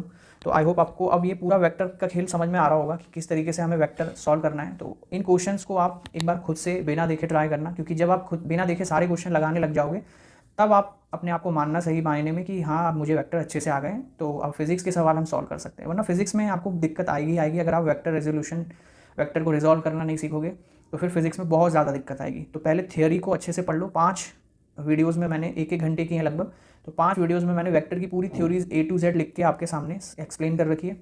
फिर ये लगभग 25 क्वेश्चंस हैं, उन्हीं पर बेस्ड वेक्टर को कैसे हमें सॉल्व करना है, ठीक है। तो इनमें कोई भी किसी सवाल में कहीं पे भी किसी पॉइंट पे डाउट आए तो मेरे से पूछ लेना आप कि क्या डाउट, कहाँ पर डाउट आ रहा है। मल्टीपल डाउट आ रहे हैं तो फिर मैं एक वीडियो बना के अपलोड कर दूंगा, जो डाउट होंगे तो कमेंट बॉक्स में लिख देना। अगर डाउट आएंगे तो मैं डेफिनेटली उनको आपको बताऊँगा। तो आई होप आपको ये वीडियो पसंद आया होगा।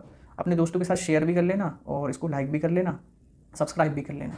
मिलते हैं नेक्स्ट वीडियो में, तब तक के लिए बाय बाय।